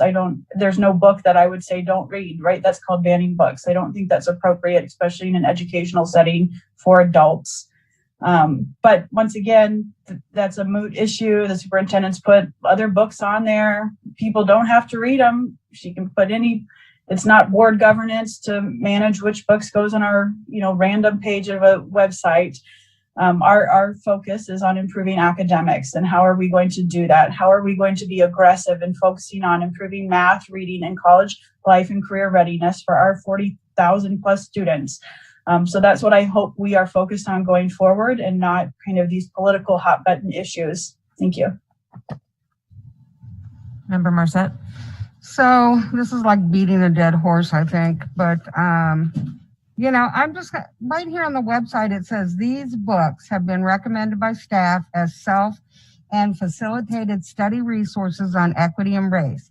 The authors represent prominent voices in the ongoing national discussion about equity and race.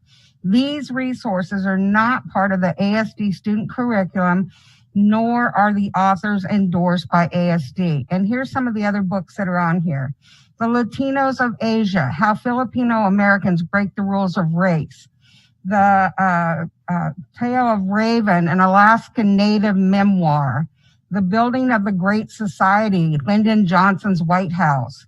The Autobiography of Martin Luther King. So these are just some of the other books that are on here. And so I just want to make it clear that, Mr. Donnelly, we understand your concerns about this, but I think we need to move on understanding the concept here. The other thing I wanted to say about books, it's just like, when my kids were in elementary school, a group of parents got together and wanted to ban a book in elementary school, 3rd grade. And they didn't care. I mean, you have the opportunity as a parent to talk to teachers and that sort of thing about what your children are learning. They just wanted to ban the book. The thing about books is whether you agree with them or not, they make you think. They make you think about other people's perspectives. When I'm on this board and I listen to other ideas of board members, it may not be something I agree with, but it makes me think. And sometimes I might change my vote based on what someone else has said because it made sense. And I would have never even heard it if we hadn't had this open discussion. So it's important to look not just at what you believe in, but to look at what you don't believe in so that you can always be educated and make sure that you have all the facts and that you are not just with these blinders on, but you're looking at the whole world. Thank you. Member Bellamy. Thank you.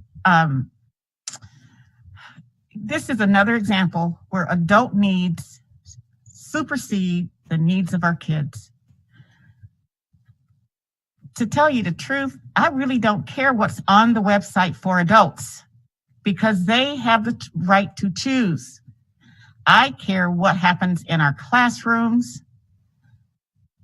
and the work that's already being done. This is not new. I don't know why it's coming across as being so new and so scary and so different.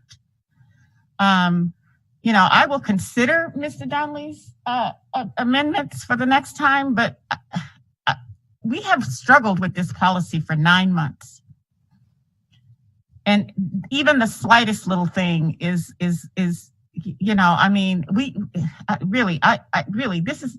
we just need to do what's right by kids. The adults will take care of themselves. They can decide what they read or not read. These books are not recommended for students. Although I am sure some students have already read them, they're not sanctioned by the ASD that I'm aware of. And so, I don't know that any of us will always get our way, but we err on the side of kids and making environments for learning, making it safe, making it so they can achieve, making it so that they can be their best selves, their most brilliant selves in our schools under our leadership. So I really don't care about the website. I really don't. That's a distraction and we need to move on. Next up, our student representative, Emily, had her hand raised. Ms. Bellamy was saying how we should focus on the students, and so I wanted to share our student perspective. We had our high schools all take a look at these, and the resounding response was that they're very grateful that you guys are entertaining these discussions and having these discussions. And a lot of it has already been said tonight, but one thing that I would like to point out from our students is that they felt that these were very broad policies, and they didn't have a lot of specific details on what this would actually look like for us as students in classrooms, and how the board would like the district and the teachers to follow through on these. And so that would just be, so the one thing that I would recommend that you guys consider is maybe if you have more information to share on sort of the action that will come after this, I think that student leaders would really like to see that part. Thank you for that. And so in terms of the policy, once it is approved, depending on, language and amendments and all of that kind of thing, there might be ARs, the administrative regulations, and that's what gets into the prescriptive, the how-to, to how the administration and the teachers will implement that policy. And so that would be the next step that comes after that. I think that's what you're looking for. I'm happy to bring those back, when they are put together. And so thank you for sharing the student voice. It's very much appreciated. Member Donnelly. Thank you, Madam President. I'm disappointed that Member Hildy and Member Marcet continued to talk about banning books. Nobody's ever mentioned or advocated for banning these books. It's what we talked about at our work session. That's a straw man argument. All I've ever called for is parity, for fairness, that this issue be dealt with in an unbiased manner, and not to have only one point of view represented on our website. At least 3 of the 4 books Member Marcet mentioned were just added to the website, haven't been there for over a month. And in fact, the disclaimer that was mentioned has only been there for about a week. I can show you the screenshots where it wasn't there before just recently. So yes, that is progress, and I appreciate that. And I have no concern actually with the new books that have been posted. I think they are probably much more neutral and non-biased. But the fact is there remains a complete lack of any critical analysis of the books that are advocating for critical race theory. And that deserves to be on our website also. I'm going to repeat it again, folks. I know people said these aren't for our children, but what my 13-year-old daughter said to me when I talked to her after a meeting where that point was raised was, Daddy, they spent 2 months last fall teaching us how to use the school district website, and now they're saying we shouldn't use it? Dr. Bishop.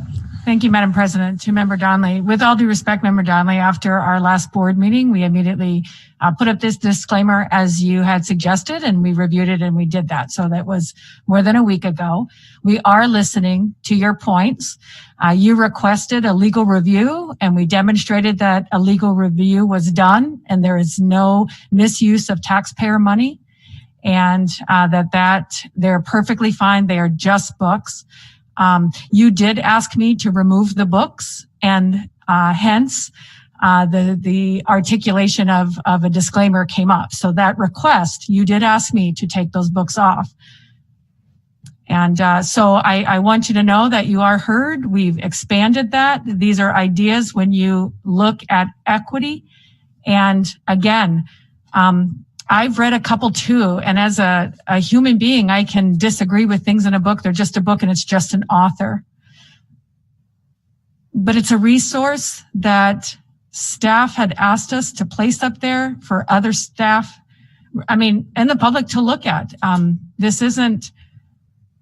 There's additional things. And if you want to suggest a book about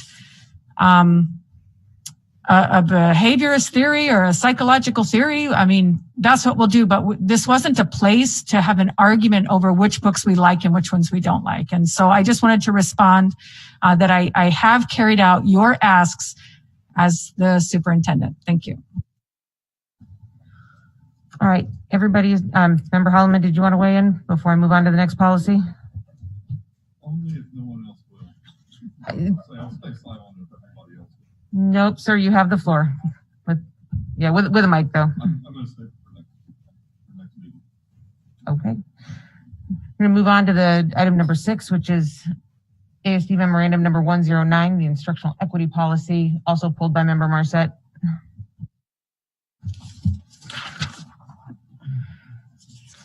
So I pulled this policy just because it kind of goes hand in hand with the other one. And, one of the things I wanted to point out here is, all means all with our children. And that in this,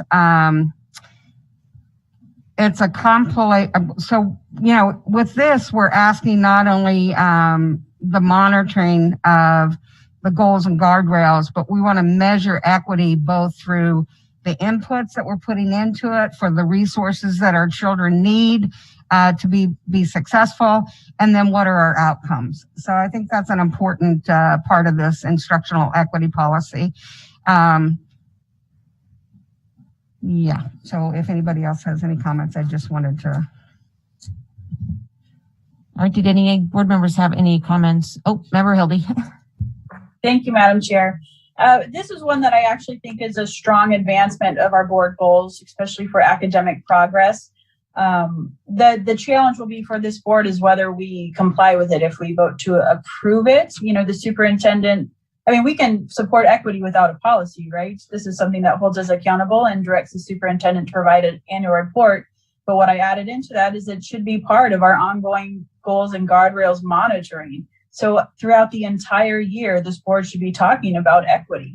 That's something we've said, who is succeeding in our district, and then why, and how do we address it on an ongoing basis. So you could sure do it without a policy, but this is one that can maybe hold us accountable and let the public hold us accountable in saying, are we really making decisions that are looking to advance the interests of all of our students, not just the ones who in my 3 years on the board, it's usually the people who have parents who can advocate for them, who understand, government, or who are more comfortable coming and speaking in English or speaking before a board into a, video and microphone and all of those things.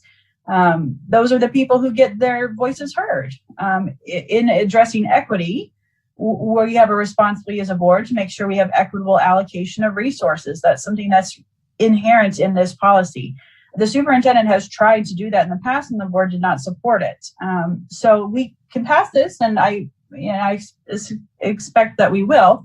But if we don't actually do it in how we make our decisions and budgeting and program allocations, then it's not really going to do anything. So I hope that commitment comes from the board and the choices we make going forward. Thank you. Any other comments on the instructional equity policy? All right, not seeing any. The next item up it doesn't have a number on it yet, but update on the discipline policy, and Member Marset brought this up. So I thank you for the leniency on this, because I know that it hasn't completely come out of governance yet, but because this is my last school board meeting, I wanted to speak on this because it's been something that I think goes along with our anti-racist and our equity policy. And the summer of 2015, a 5-member subcommittee consisting of myself, Dan Loring, Omar Dramer, Charlie Allen, and Barb Churchill. And we were all members of MECAC at that time. And what we did is we put together a recommendation for a change to the Anchorage School District's policy statement of rights and responsibilities. And this recommendation at that time fell in line with ASD's Destination 2020. Every out-of-school suspension is a marked absence that our recommendation would be keep students in school and improve our attendance rate. The purpose of school discipline has become increasingly associated with the use of punishment and school inclusion. In fact, a number of important instructional organizations underlie any school's disciplinary system. They say that zero tolerance is to ensure the safety of students and teachers, to create a climate of conducive to learning, to teach students skills for successful integrating in school and society, and reduce rates of future misbehavior. The most dominant disciplinary approaches in the past 15 years have been the philosophy of zero tolerance. Zero tolerance is based on the philosophy of deterrence. That is the belief that increasing the severity of punishment for both minor and major misbehavior will send a message that disruptive behavior will not be tolerated. Exclusionary discipline strategies should not exclude students from school. Even in our handbook now, which I know has to be updated, it says if students are absent or tardy, they can be suspended. It's kind of a oxymoron, I think, but they should be used as a last resort to preserve the safety of students and staff. Out-of-school suspensions cannot by themselves make schools safer. In fact, the American Psychology Association has found that these practices harm academic achievement for all students while increasing the chances that those excluded will be held back, drop out, and become involved with the juvenile and criminal systems. These findings are especially for students of color and students with special needs who suffer discipline disparities. It has been referred to the school to prison pipeline. So on this paper, there's several recommendations that we could have instituted. I will say, since I've been on the board, I have seen changes in our schools, but if you look at the suspension rate, and you really can't go by last year, but before that, you see a decrease in some groups, student groups, but you see an increase in other student groups. We've got a long ways to go. And because I think this is so important and it goes hand in hand with what we're doing. And I had written a policy, and then the school administration came back with some changes. And I just wanted to read my last policy, and you guys will see this, but student discipline is most effective in an environment where staff members are positive role models for students. When considering matters of student discipline, student administrators are responsible for determining the appropriate course of action following this policy. Anchorage School District system of student discipline is built on personal accountability for both staff and students, which is understood to mean recognition that misbehavior damages relationships between the person or persons who misbehave, the person harmed by the behavior, and the community as a whole. Having an opportunity to repair harm done and restore relationships whenever possible, as opposed to exclusion. Building personal responsibility by helping individuals develop internal control and motivation. Maintaining boundaries, limits that preserve the safety and integrity of individuals with the community.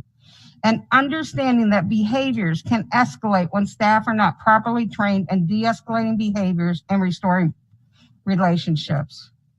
When school discipline procedures are deemed necessary, with the exception of criminal acts, school staff are encouraged to use non-punitive approaches and discipline procedures that prioritize keeping our students in school. You don't change behavior through suspension. And that's what we have to look for. And it's not cheap, I know that, but it's just another thing to keep our kids in school and to help them be successful. And in the groups that we're looking at that this pertains to, these are the same groups that have low graduation rates and the high achievement gap. So it is important. I just wanted to share this discipline with the board because this will be my last opportunity to do that. Thank you. Member Bellamy. Thank you, Member Marcette. And yes, that policy, the draft it's in governance, and we will continue to work on it. And I thank you for your vision and your advocacy for our kids. Thank you. All right, not seeing any other comments. That gets us through our non-action items on our agenda. Next up, we do have the remainder of our public testimony. I have had a request from a board member to do a comfort break, a wiggle break. So we're going to do 5 minutes. I want to get this started right back on at 8:35, and it's going to be with Takeda Parker. 5 minutes.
All right, it is 8:35. We are going to get going with our public testimony.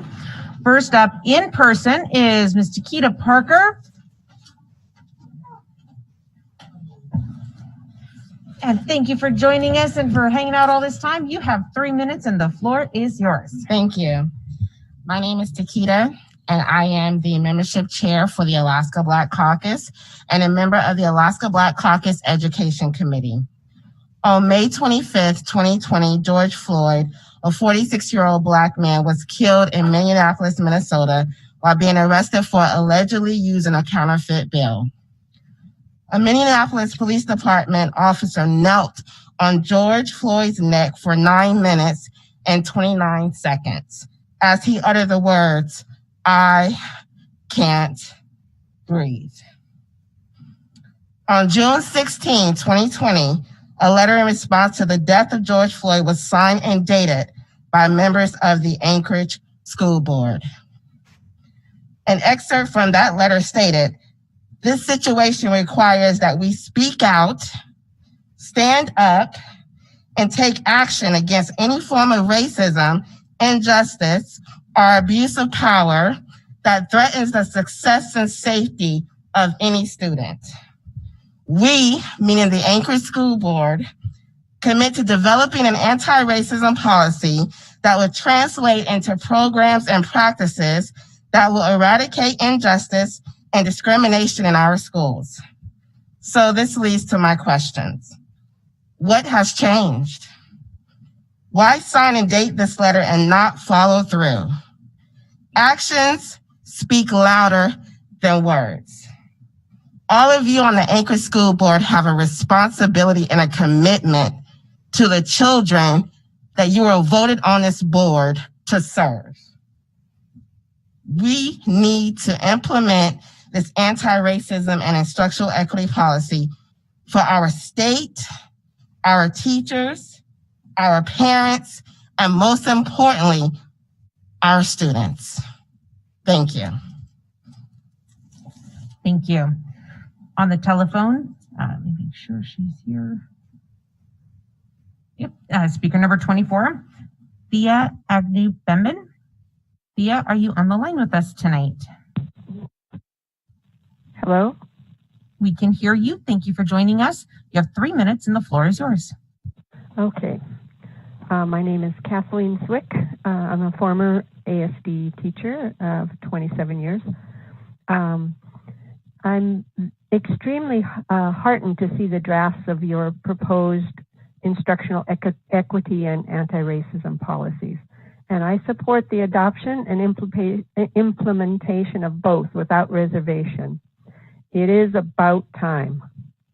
As a former teacher, I have witnessed many inequities that impacted the so-called achievement gap among ethnic groups, such as the amount of resources allotted to various schools, the quality and expertise or its lack of principals appointed and staff assigned, curriculum gaps, the alternative school system, even the way the school attendance boundaries are drawn have contributed to some of those inequities. Getting serious about equity will necessarily cause disruption to your traditional how things are done notions and cause discomfort, but it must be undertaken. I predict that the section that will be controversial for some of the public will be the last lines of the anti-racism policy.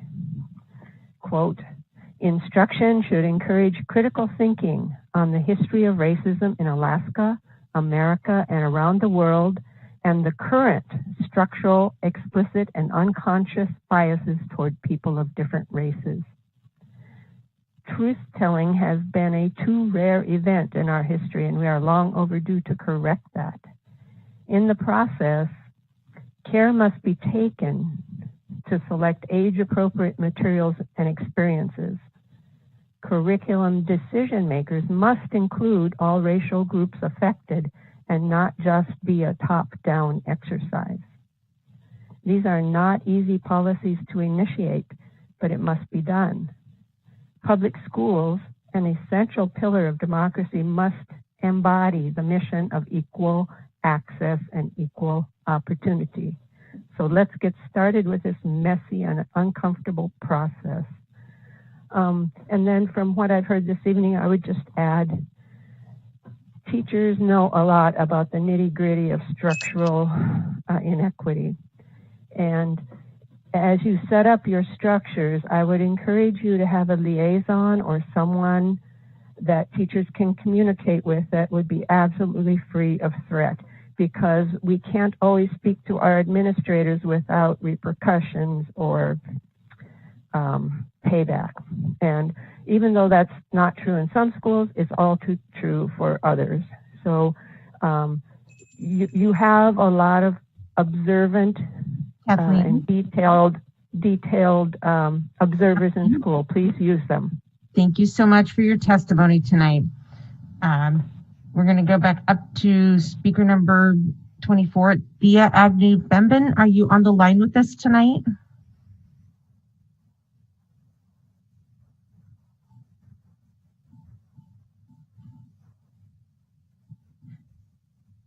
Thea, if you can hear us, it's *6 to unmute. Okay. Oh, am I with you now? You are absolutely here. Thank you so much. You have 3 minutes and the floor is yours. Okay, thanks for coming back to me. Good evening, everyone. First of all, thank you all so much for your service and for taking on this topic and for working so hard to come to something that you can all support.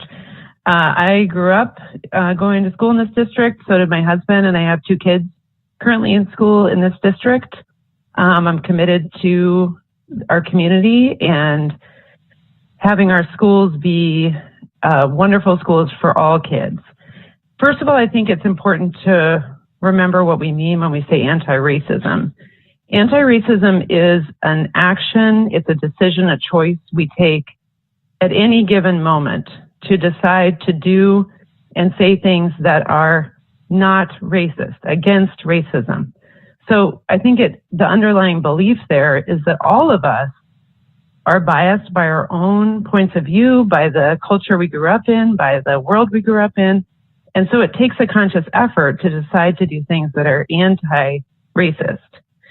I think we can see in our district's outcomes that we do have well-documented race-based gaps. And so what this policy is committing us to is really examining that. It's saying, why do we have that? What are we doing in terms of our policies and procedures that are resulting in these race-based achievement gaps? And as the school district data shows, we also have gaps for children who are experiencing homelessness, for children with disabilities, with children whose home language is a different one than English. So there's plenty of opportunity to create equity for our students around things that are not really tied to race, but tied to other experiences they might be having. So I think it's really important that we support that opportunity to examine our policies and our practices. I think it's also important to recognize that this isn't primarily about interpersonal racism. It's not about policing people's, interpersonal interactions. It's about creating a system that creates equity and opportunity for all kids. And I think there's some really obvious things in our community and our school district that don't do this yet. So one of them, for example, is we have wonderful choices in our schools. We have charter schools, we have lottery schools. Can all families access them equitably? Not really. Unless you can drive your child to and from, you can't really take advantage of these charter and lottery schools for the most part. Another one is our gifted programs, which I don't like the name of that. But in terms of, do we have equitable access to them? Not really. Like if a family can afford to get their child tested privately and bring those test results to the school, they're more likely to get into those programs, even though ASD also does their own testing. So again, there's lots of sort of structural ways that some families have better access to opportunity than others. And I think Board Member Hildy also described a bunch of other ones. People who... Yeah, thank you so much. Your 3 minutes are up. In person, speaker number 25, Gerald Finkler. Is he still with us? Awesome, thank you. Thank you for waiting with us. Got 3 minutes and the floor is yours. Anchorage School District School Board and staff, I thank you for a few minutes here to talk about Frontier Charter School. I'm the principal, Jerry Finkler. I'd like to begin with saying that other Alaskan school districts have set up schools at Anchorage to provide for the homeschooling needs of students in Anchorage. They provide Anchorage families with a form of homeschool that families love.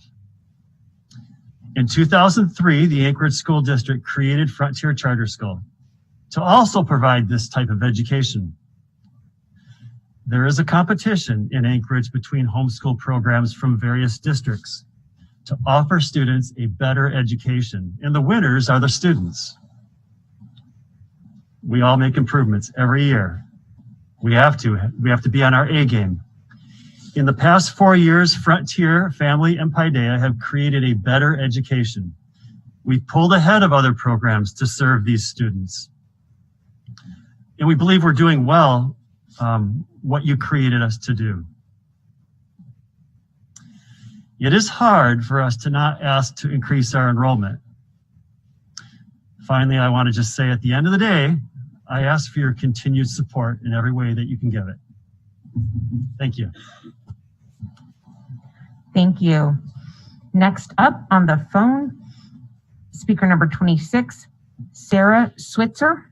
Sarah, are you on the line with us tonight? I am. Can you hear me? We sure can. Thank you for joining us. You have 3 minutes and the floor is yours. Thank you. I'm here to share my support of the anti-racism and instructional equity policies and ask the school board to support it as well. Racism is so embedded in our institutions of education, law, and government that our school system should share responsibility and accountability in addressing it.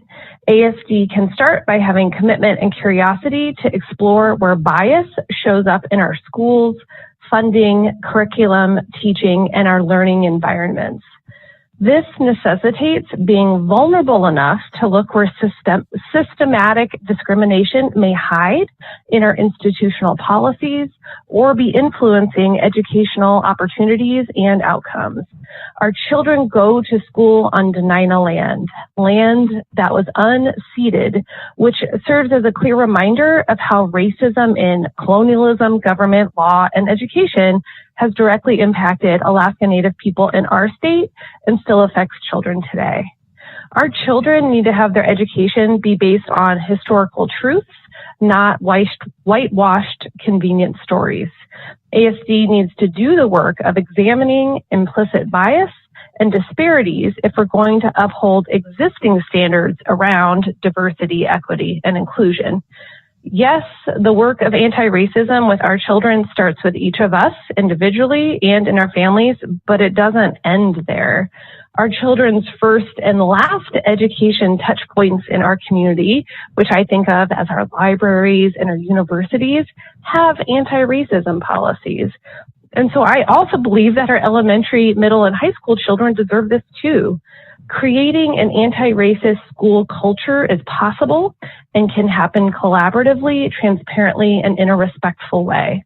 I believe our students and staff deserve to learn and work in a place that is committed to anti-racism and that our community is ready for a school system that will be responsive to this need. Thank you for your consideration. Thank you. Next up, in person, number 27, Steve Darrell. Come on up.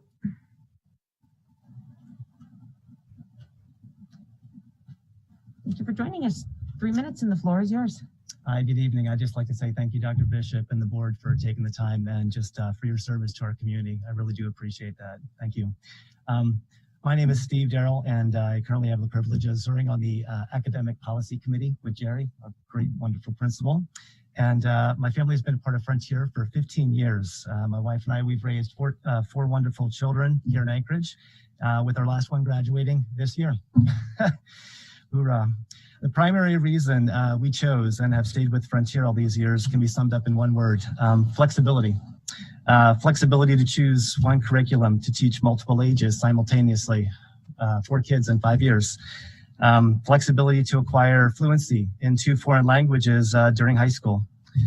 flexibility to school year round in order to accommodate family travel or working ahead to finish school early. Flexibility to take King Tech and university level courses simultaneously. Flexibility in life. Our hands-on approach in teaching our kids put us in the driver's seat to provide applicable real-life examples at the dinner table, at the grocery store, and even economics lessons at Costco, because we all shop at Costco, right? Or other places. This made their studies far more meaningful for them. Flexibility to tailor their education to each child's unique personality, bolstered by what we call the Frontier Learning Profile. Just identifies learning styles, strengths, and weaknesses. One example is the Frontier Learning Profile showed us that our son was a kinesthetic learner, 3 boys we have, and needed more physical outlets. So we added an exercise ball and a trampoline to his study environment. Example number 2, Frontier Learning Profile also showed us that our daughter was a random abstract learner, which showed my concrete sequential wife that we needed a much more flexible approach in her studies. Schooling. I just want to say Frontier has proven it can be flexible wherever needed. In a culture where people vote with their feet, they will enroll where there is availability at their time of need. We want to ensure there is space for them here at Frontier before they leave our district in favor of other statewide homeschool programs. On behalf of my family and all currently enrolled families at Frontier, we truly appreciate your time and willingness to consider the cap enrollment increase set before you. Thank you. Thank you. Next up on the telephone, speaker number 28, Heidi Northover. Heidi, are you on the line tonight? Hello. Hi, we can hear you. You have 3 minutes and the floor is yours. Wonderful. Thanks so much. Good evening. I'd like to say thank you to the school board members and to all those attending this meeting. My name is Heidi Northover. I'm an ASD teacher and a mother of 2. When you first become a parent, you hold that baby, you hold them so tight and you wish them the whole world. As a teacher, you have the utmost privilege and responsibility in being part of each child's growth in this world. Individually, every kid in my class is someone's baby. And at the back of my mind is always, if it's not good enough for my babies, it's not good enough for your babies. We're here today because we know the importance of a good and truthful education for our children. Our children hold the future of the whole world in their hands. It's easy to see the education system as just the people, the teachers, admin, staff, and kids. And yes, these are parts of the machine, but today we're talking about the policies that fuel this machine. The policies don't have a face, but they have an impact, and that's what matters. And what really matters the most is that the policies are student-centered and have a positive impact on student learning and growth, therefore having lifelong benefit and lasting positive impact on our community and society as a whole. Thus, I ask school board members and our community to come together and support these policies that are data-driven, these policies that provide better growth and greater opportunity for every student in our district. Adding an anti-racism policy means we have the language and the framework to improve learning experiences for all students and families in our district. Incorporating instructional equity policy opens doors, resulting in academic growth, yes, for every student. To be clear, anti-racism and instructional equity are not taking anything away from anyone's kids or their learning. It's racism that takes away from our kids, and it's inequity that takes away from our kids' opportunities. When we add a policy that takes away barriers and incorporates evidence-based practices, all students grow. My graduate thesis looked at the academic growth of over 800 public school students in Alaska. In the group that incorporated Indigenous ways of knowing with the help of a cultural specialist, all students of all races, ethnicities, and socioeconomic backgrounds showed far greater academic improvement on mandated grade level standards. Practices rooted in equity and anti-racism work and are needed. As a parent and a career teacher with a master's in education, I stand firmly in my support and unapologetically in my support of the anti-racism policy and the instructional equity policy. Thank you so much for your time. Thank you. Next up, I'm just going to call, maybe she came in person, speaker number 30, Andrea Davis Antoine, by chance. I don't see her in my phone list. And I don't see her in person either. Speaker number 31 on the telephone, Annie Massey. Annie, are you with us tonight?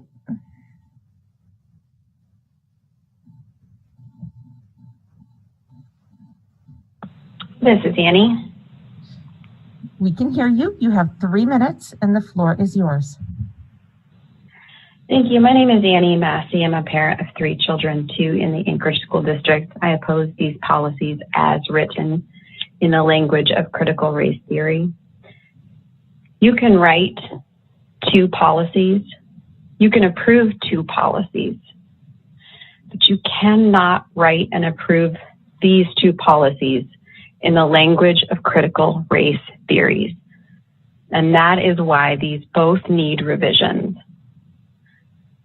I'd like to be clear, to say the quiet parts out loud. This is not about policy. It's about your politics. This is not about racism.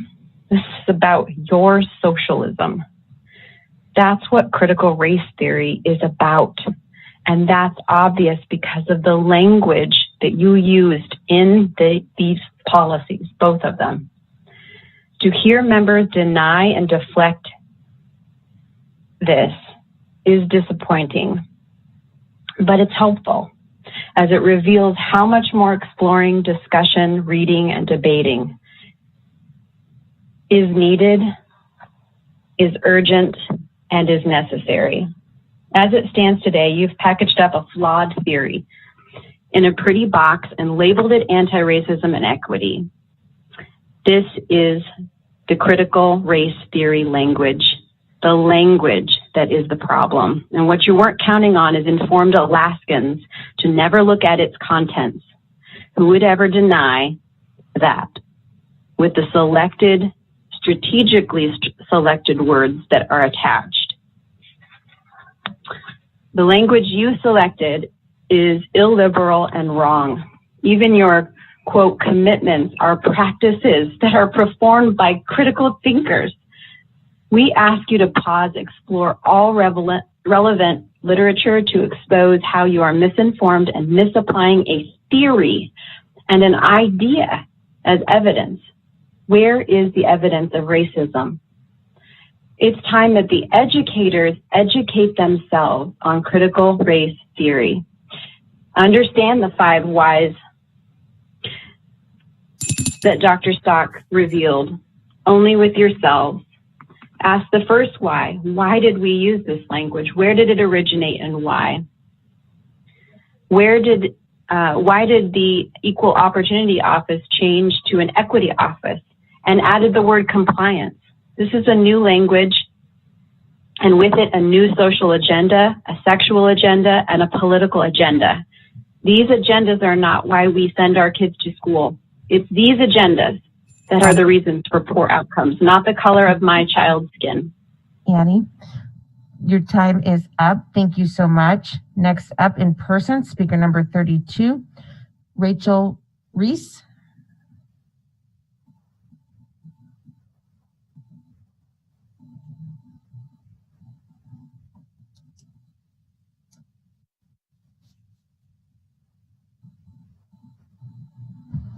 Good evening, and thank you for giving me a moment to address you. I would like to thank Member Donnelly's comments earlier on his amendments, and I did write something I was going to read you, but after the break, I don't think that it would be of any benefit based on the comments that I heard in the ladies' room. It was very disdainful of the public that you are elected to serve. You need to understand that equality and equity are not the same thing.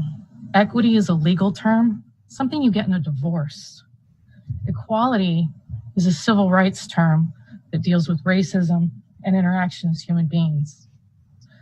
I teach my child equality, and he no longer attends ASD because I agree with the previous caller. You are pursuing a social agenda, not anti-racism. I don't support racism. I think you should have a policy against it. I don't support these policies as written. They do echo critical race theory.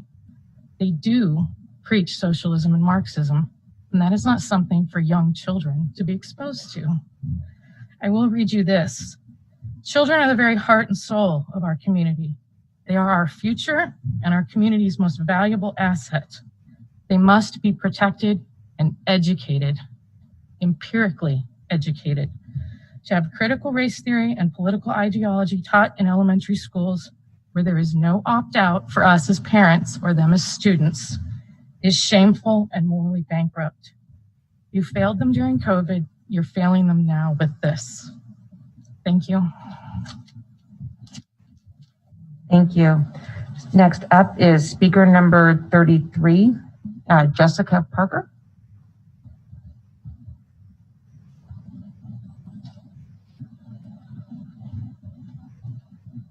Thank you for joining us. 3 minutes and the floor is yours. Okay. Hi, my name is Dr. Jessica Parker. I'm the principal at Family Partnership Charter School, and I appreciate all of you guys. I wanted to speak to you today about the non-action item of increasing the enrollment cap for Family Partnership Charter School. Family Partnership is the oldest and largest charter school in Anchorage. We've served this community since 1997. I ask you to support the enrollment cap to support increasingly the needs of our Anchorage community. And I have some data for you. Before COVID, Alaska already had the #1 highest percentage of homeschooling in the entire nation, nearly 9%. After COVID, that number doubled, as did all the homeschool programs in the whole state. ASD has 3 homeschool programs, Family Partnership, Paideia, and Frontier, and we all doubled this year to answer to the call to the need of homeschooling.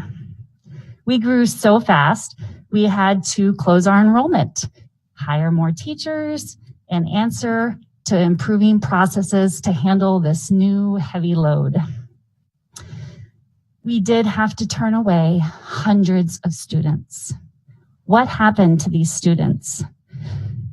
They did not stay in the district. They enrolled in other statewide homeschool programs such as IDEA, Raven, and Cyberlinks. 1,000 Anchorage students went to IDEA. 750 went to Raven. We lost 5% of our enrollment. That is an estimated $18 million of Anchorage tax-paying dollars that went to Galena, Nenana, and the Fairbanks school districts. Fairbanks, Family Partnership and Frontier are ASD homeschool programs. We are ASD, and our partnership with ASD is our strongest asset. Our homeschool students have access to neighborhood classes. We have excellent allotments. We have partnership with local colleges, UAA, UAF, hospitals, treatment facilities, and other local vendors that serve the unique needs of Family Partnership. Family Partnership is not competing for ASD students. We are ASD. We are competing for students that attend other homeschool programs such as IDEA and Raven. Will you allow us to enroll more ASD students? Let's take back our students that belong here. Thank you for your consideration. Thank you. Next up, speaker number 34 in person, and I apologize, Shad Shoppard.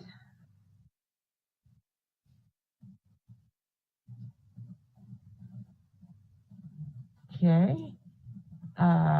35, Carson Brandon Young.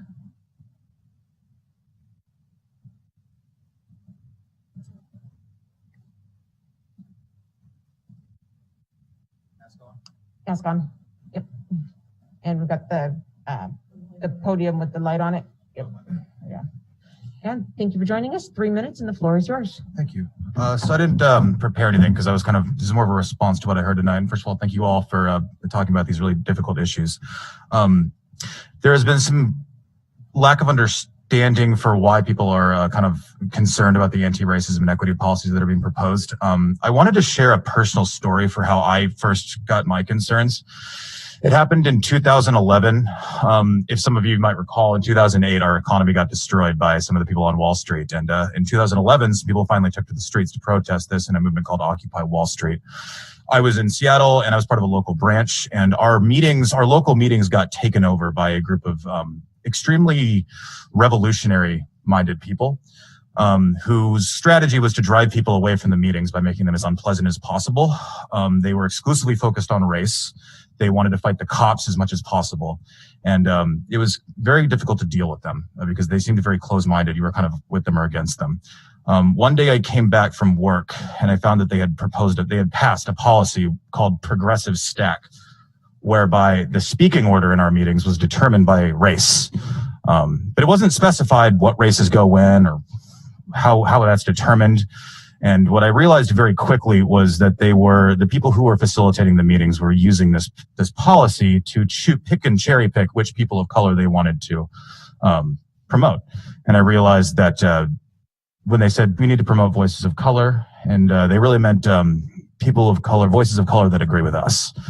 And I realized that there's some insidiousness to some of these ideas that were being proposed. They didn't call it equity back then or anti-racism, but I've seen these ideas grow over time.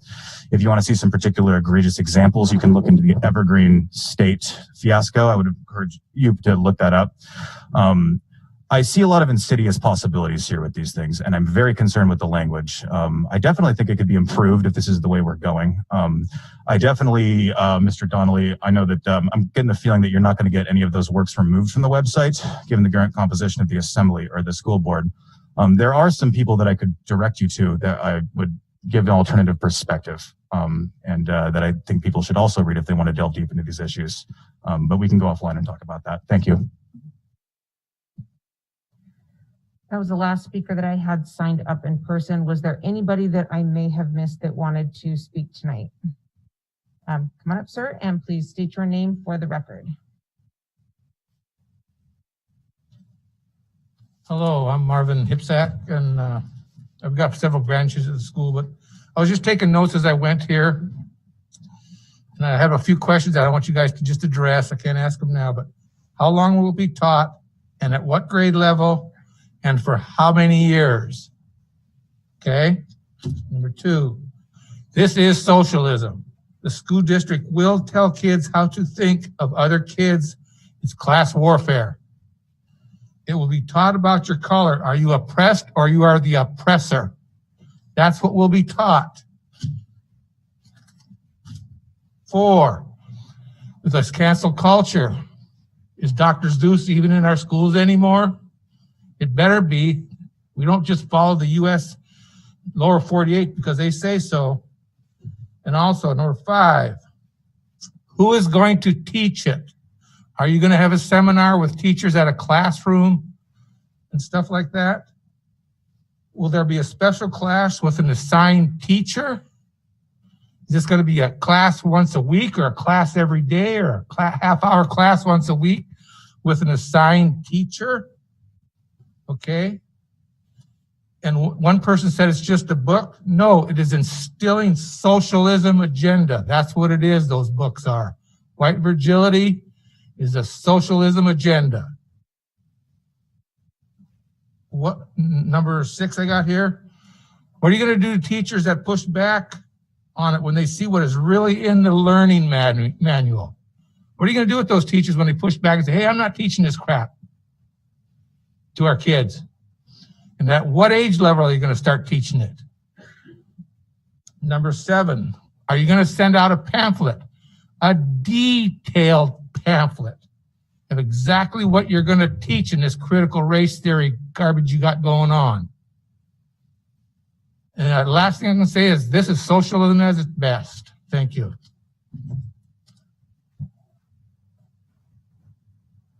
Thank you. Was there anybody else that wanted to speak? Yes, ma'am. If you could just kindly state your name for the record. And okay, my name is Shirley Hipsack, and I've got grandchildren in the Anchorage School District. My children have all graduated from the Anchorage School District and went on to college and graduated. You know what? I am going to get involved. This just makes me sick. And from now on, I don't know to what extent I'm going to get involved, but boy, I'm going to do something about it. If I have to, I'll go to door and I'll drag everyone here. I'll drag everyone to these meetings. And you know what? It just breaks my heart to see this. And you know what? We guys are talking about racism. You know, isn't the definition of racism just discriminating against someone because of the color of their skin? Give me a break. This is just terrible. And you know what? Thank you for giving me the opportunity to speak.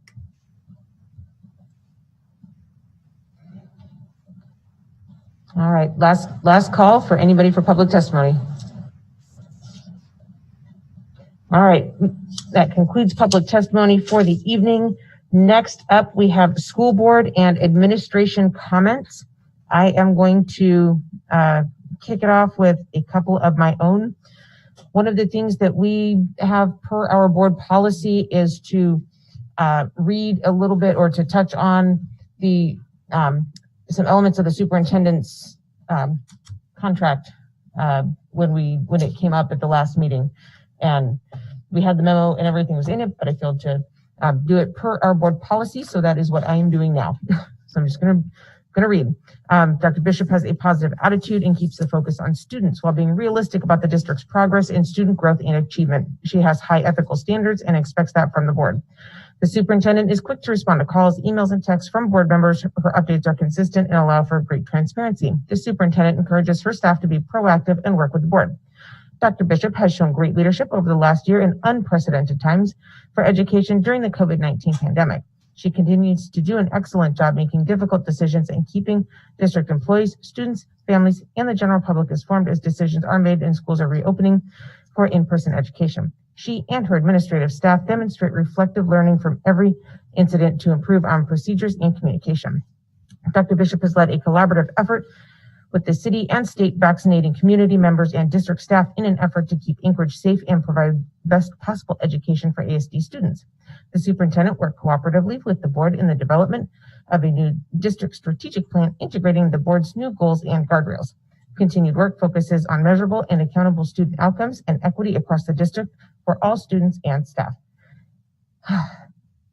So, just wanted to get that out there per our board policy and say thank you. And we already voted on it, so there's really not anything to follow up on at this point. Just wanted to make sure I appropriately followed up. Member Mitchell. So I just want to thank Dr. Bishop, and there's been some discussion about your raise, and I have to say in 5 years, you have not gotten one. Your salary is lower than almost all of your peers in similar schools in a place that is more expensive to live than some of those places. And I think it is appropriate in light of, everybody else in the district has gotten raises, and you have had some really, really, really challenging years here. Oh my God. So I just wanted to thank you for that. And thank you. All right. So next up, I have just one word: star. So before I turn it over to her, I wanted to just take an opportunity to share a few words, and Dr. Bishop and I have something for you. And so, as most people know, or maybe they don't, this is your last meeting. I think all of us, when she did her resignation and she said I'd do it through the election cycle, we thought she'd still be on for another meeting or two, and it turned out this was the date in the letter, so this is it, this is final. So we will actually be short a board member at our next meeting. And so this is where we get to celebrate you and what you've done. The only reason I got on the board 6 years ago was because I beat you. And the next day we got together and we talked, and I said, we had a great conversation. I said, you've got to come back, and you did. And I was just so happy when you did that. We don't always see eye to eye on the same things. That's exactly what you talked about earlier today. It's how we learn from each other and how we grow. And I just over these 5 years from my heart. Thank you. You have done so much for kids, and I just appreciate who you are and what you have done. And I just, yeah, thank you. And so, I didn't know if you wanted to say anything, and then. Star, on behalf of myself as well as the administration, we just want to thank you for your leadership, not only this year, but the 2 years in which you served as president. But especially this year, I will just know that your assistance with supporting getting kids back in school was unwavering. And as a superintendent, I just strongly appreciate that. You do good things for people's young people, for kids. And I appreciate that. And I know that our families in ASD do as well. You will be missed. But here is a gift.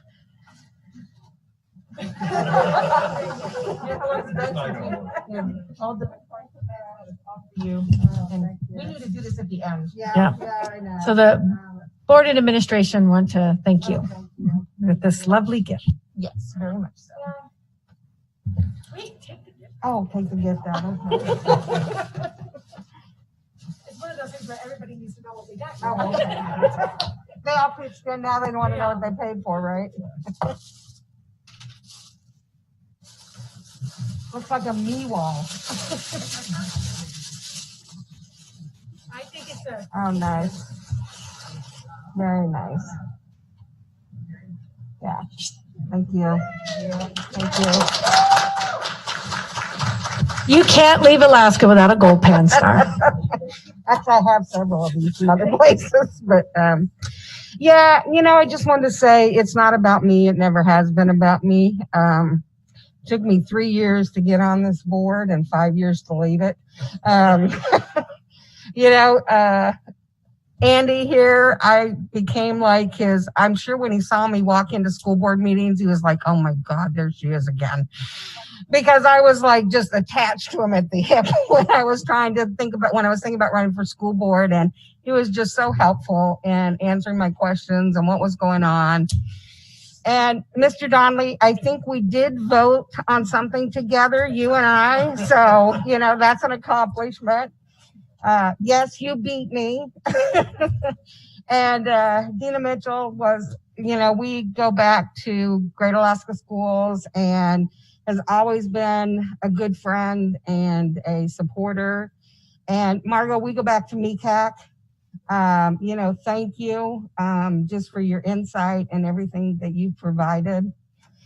Dr. Bishop, we started out together 5 years ago. Who knew what this journey was going to bring? I mean, oh my gosh.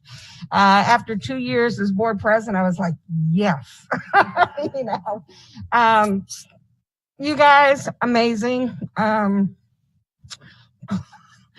I couldn't ask for a better support group. Administrators, we don't always agree, but hey, that's what it's all about, right? To agree to disagree sometimes. And you guys are amazing. You're very intelligent. I have counted on you for many years.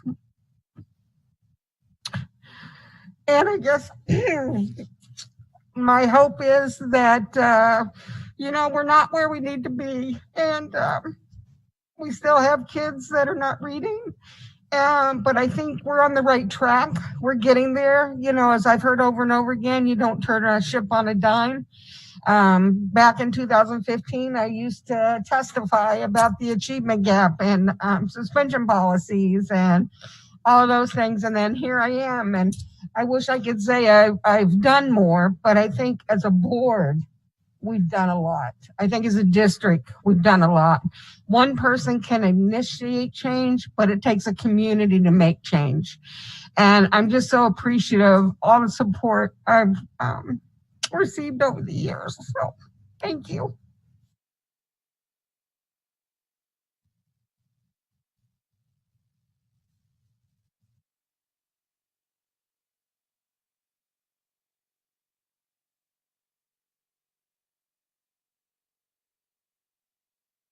And I'm looking at the election results.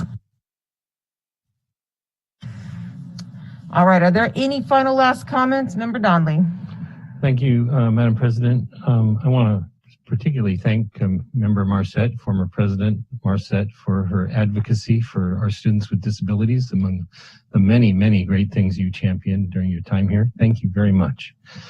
I want to just say that I think the decision tonight to not allow questions of the superintendent that weren't specifically related to a report is a serious mistake. We, unlike the Assembly, do not traditionally interact with public testimony that comes. So many times the only opportunity to correct some serious misstatement or some misunderstanding is through questions to the superintendent, which may have nothing to do whatsoever with her report.